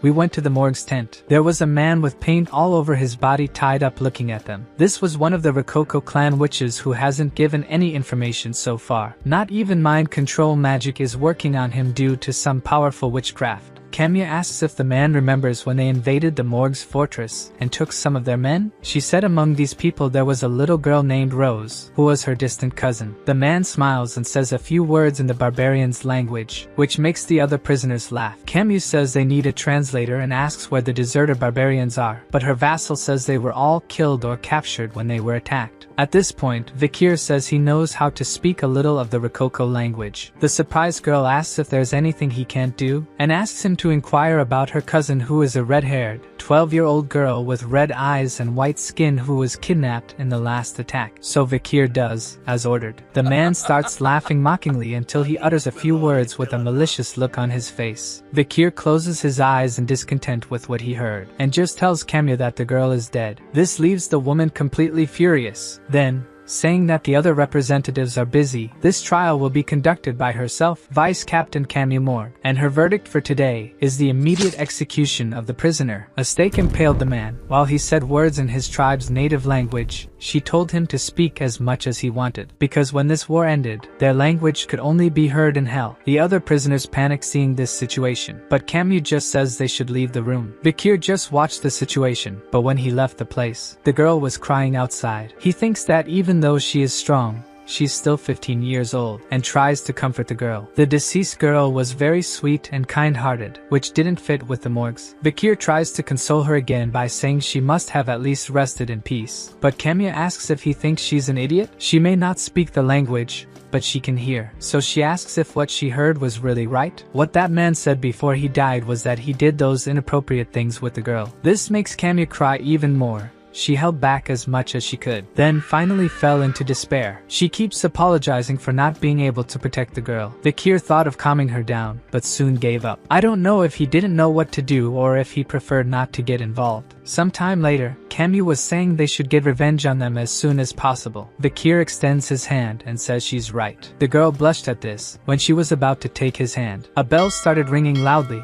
This is a sign of a barbarian attack. It seems their revenge came sooner than she imagined. On the hill a little distant from the castle, it was possible to see the paw of a wolf. There was a barbarian riding it with her bow and arrows loaded. She aimed precisely. Then she shot with all her strength towards two guards on top of the wall. When they noticed they were in the sights of the Balak, it was already too late. The arrow pulverized everything in its path. After that, the person who shot the arrow gave some orders in their native language, thus starting the attack against the Morg clan. Quickly they captured several people. They were running with wolves at full speed. Vikir was thinking if he arrived too quickly by coming alone. Suddenly some sort of lasso was coming his way. He had just been captured by the Balak tribe. Yet the boy didn't seem to care. The women were happy, saying they finally found a man and this time he must be a good husband. With that, Vikir deduces that the barbarians hunt for husbands and wives to have superior lineage. So, with just a wave of his hand, he throws the women flying, saying unfortunately he cannot be their husband since he was promised to someone else. The men of the tribe point their bows at Vikir, who at this moment was going towards them, thinking that Hugo asked him to promise not to engage in combat until he joined the main forces. But can he wait for them? Vikir was defending himself from all the arrows sent, which left all the Balak tribe impressed. Camus arrived conjuring a fireball, blowing everything up and asking why they haven't killed them yet and are just standing there. The Balak warriors screamed in pain. Camus would have no mercy with her enemies. She wanted to wipe out their entire clan. Suddenly, she looked at the boy asking if he was using a liquid aura. She thought he was a graduate,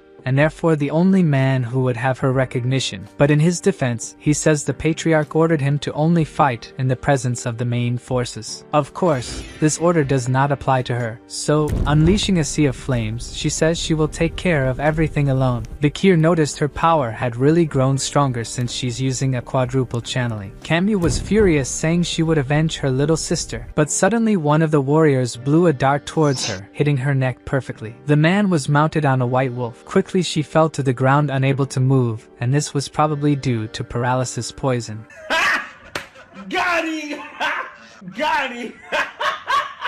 The warrior immediately threw the rope to catch her, but Vikir stepped in front to defend. His idea was to leave while hers was to save the land and the prisoners. She was also obsessed with avenging her sister. Vikir was giving her another lecture when suddenly, he noticed an arrow coming from behind his head. He dodged at the last second, escaping the fierce attack. The woman who shot that arrow was standing on top of a tent, probably the woman Camus mentioned earlier. Suddenly, Camus was caught. She started screaming for Vikir. He remembered that in his previous life she was also kidnapped by the barbarians when she was still young, and it didn't take long for her to annihilate the entire tribe and return home, becoming known as the Crimson Black Queen. He thought of doing something when that woman was already by his side ready to hit him. Again he dodged the blow, and noticed it was an attempt to strike with a bow. The next moment, he took a kick to the stomach that threw him away. To sum up, he will have to take this fight seriously. But soon he was surprised. The girl was saying she had already said they would meet again. She was giving a wicked smile.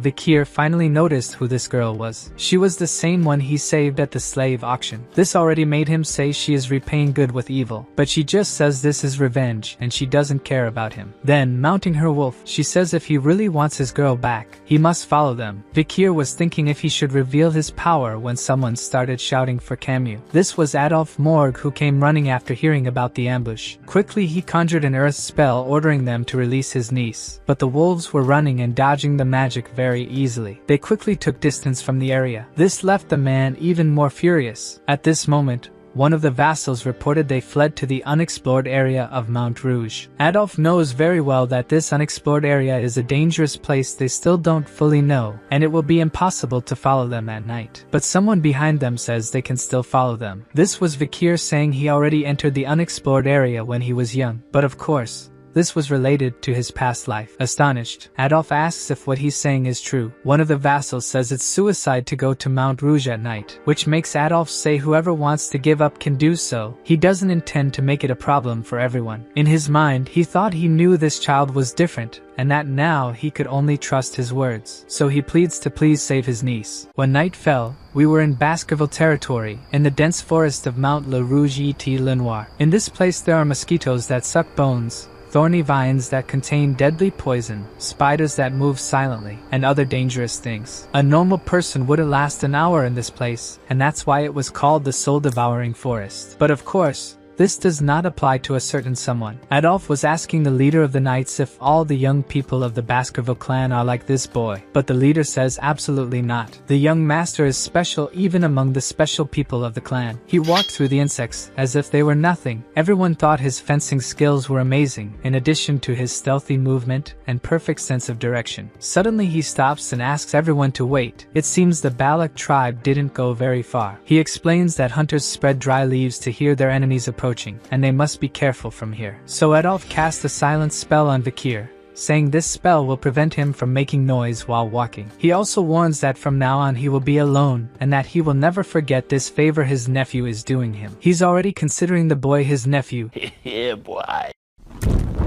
Everyone was around a campfire talking. Cammy was shouting that she would burn them all when she got out of there. But people didn't seem to care and were talking about liking that boy they almost caught before. Cammy gave up shouting after realizing people were just talking about getting husbands and hunting wives. She was pensive when someone approached her. The man was saying that since he got a good female, all the men in the tribe would be jealous. The warrior didn't understand what she was saying, but it was obvious she was rebellious. So he began to say that he would have to educate this arrogant slave. Suddenly the other warrior appears telling him to release his slave. The man in his defense says he was the one who got her, but the girl tells him not to talk nonsense. If she hadn't stopped that sword boy, the warrior would be dead now. To sum up, she's claiming that this girl is now her property. The man even tries to say that she's a woman and shouldn't be with a slave, but she doesn't care about that. The warrior already points his finger saying she's stubborn and won't let this happen just because she's the captain. So furious, she says she can challenge her whenever she doesn't like it, but that in this way, she will crush him. The man trembled all over. Then he says he prefers not to challenge her and she can do whatever she wants. To sum up, the woman won this argument. She starts by saying the girl has a good appearance as well as a good body.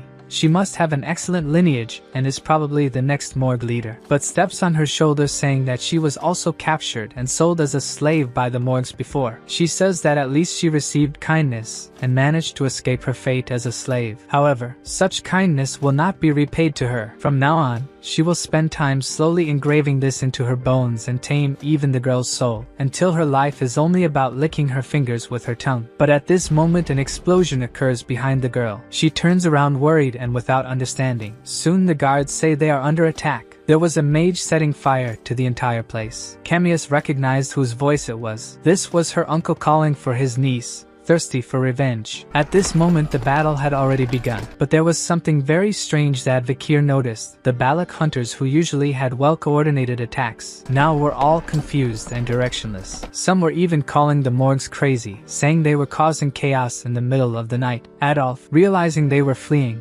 sent soldiers after them. Cammy was happy with the outcome of the story, when suddenly she heard someone behind her, turning to look. It was Vikir telling her to be quiet. He quickly cut the ropes. The girl asked if he came to save her, but he just asked if she didn't understand the gesture to stay quiet. Suddenly someone appears saying they knew the sword boy would come. The boy, owner of a strong body capable of crossing great distances in a short time, and of a mental strength capable of breaking the darkness. A virgin who would risk everything to save his woman. Laughing, she says he doesn't need to ask about the past, and that he can pass. Vikir is a little confused by such words, while Cammy begins to engage in a mental battle against the girl. But it doesn't make sense that he has no memory of this girl in his past life. Is she the archer who hurt Hugo's nose, known as the Night Fox? While he pondered this, someone aimed a dart at them. Using Beelzebub, he immediately defended Camus from this attack. The warrior is incredulous, wondering how he knew. So, picking up the girl, he says he'll take her to his uncle. She agrees with that. They both flee as fast as they can from the scene. The girl somewhat understands the situation, but it's not as if she could let the future leader of the Morgue clan escape like this. Again, she pulls her bow with all her strength and makes a gigantic shot towards them. The arrow was heading towards Camus, but at the same moment the entire forest froze. The arrow was stopped at the last moment. This was Adolf Morgue's power. The old man arrived at the last moment to save his niece. He immediately started casting a poison healing spell, saying he would take her to the sacred family when they returned. But the girl interrupts the process, running into Vikir's arms saying he saved her again.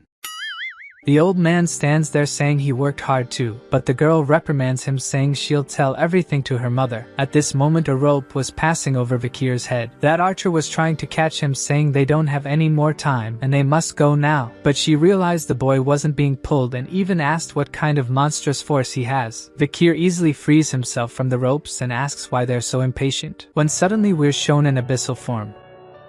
A monstrous sound came from the depths of the forest. The archer in panic says she finally awakened. Even Beelzebub started sending warning signals, saying they should flee, that something was coming here. The archer also says out loud that she was coming. Madame Eight Legs was coming their way. Suddenly something gigantic emerged from the ground towards the sky with a devastating aura. All the Balak warriors were amazed, saying the madam finally appeared. At first, they didn't quite understand what it was, but soon that thing turned into several things and shot off in all directions.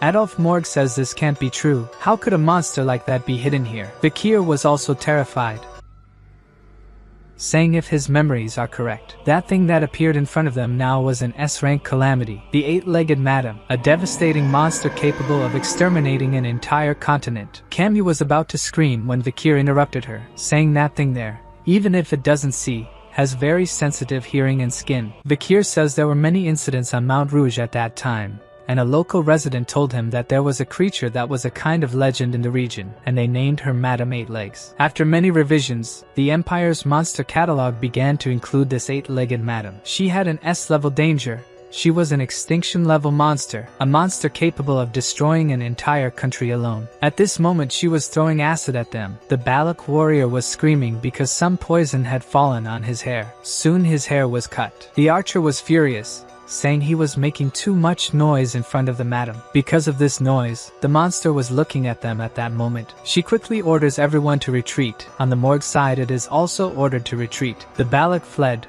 spreading like wildfire, while the Morgs and the Baskervilles fled all together in a large group. That small difference in how they were fleeing gave the madam the priority to choose who she wanted to pursue. It was certainly the group with the largest number of people together. One of the mages says that insects are weak against fire and asks to leave it to him. The guy really casts a spell towards the spider, which hit her precisely. The boy was saying it worked, when in the blink of an eye, the guy who was beside him disappeared. That's because he had been pierced by one of the madam's legs. He barely noticed when it happened, so he finally understood that now it was too late. He would be the next snack for the madam. Desperate, Adolf begins to ask what kind of monstrosity this is. Vikir was pensive on the way. Then he stopped and said he would stay behind. The leader of the knights asks what he's doing. The boy says if they continue like this, everyone will be killed, so someone needs to stay to stop the monster's legs. The man was about to say he would stay in the boy's place, but Vikir asks if the leader of the guard thinks he can stop the monster with the skills he has. He also states that they cannot take this calamity to their territory, and at the moment the best chance to tie her legs is himself. Then he tells Adolf that they don't have any more time and asks please for him to make a choice. Camus couldn't do anything and just watched the situation. The man was hesitating when Vikir shouted for him to make the decision quickly.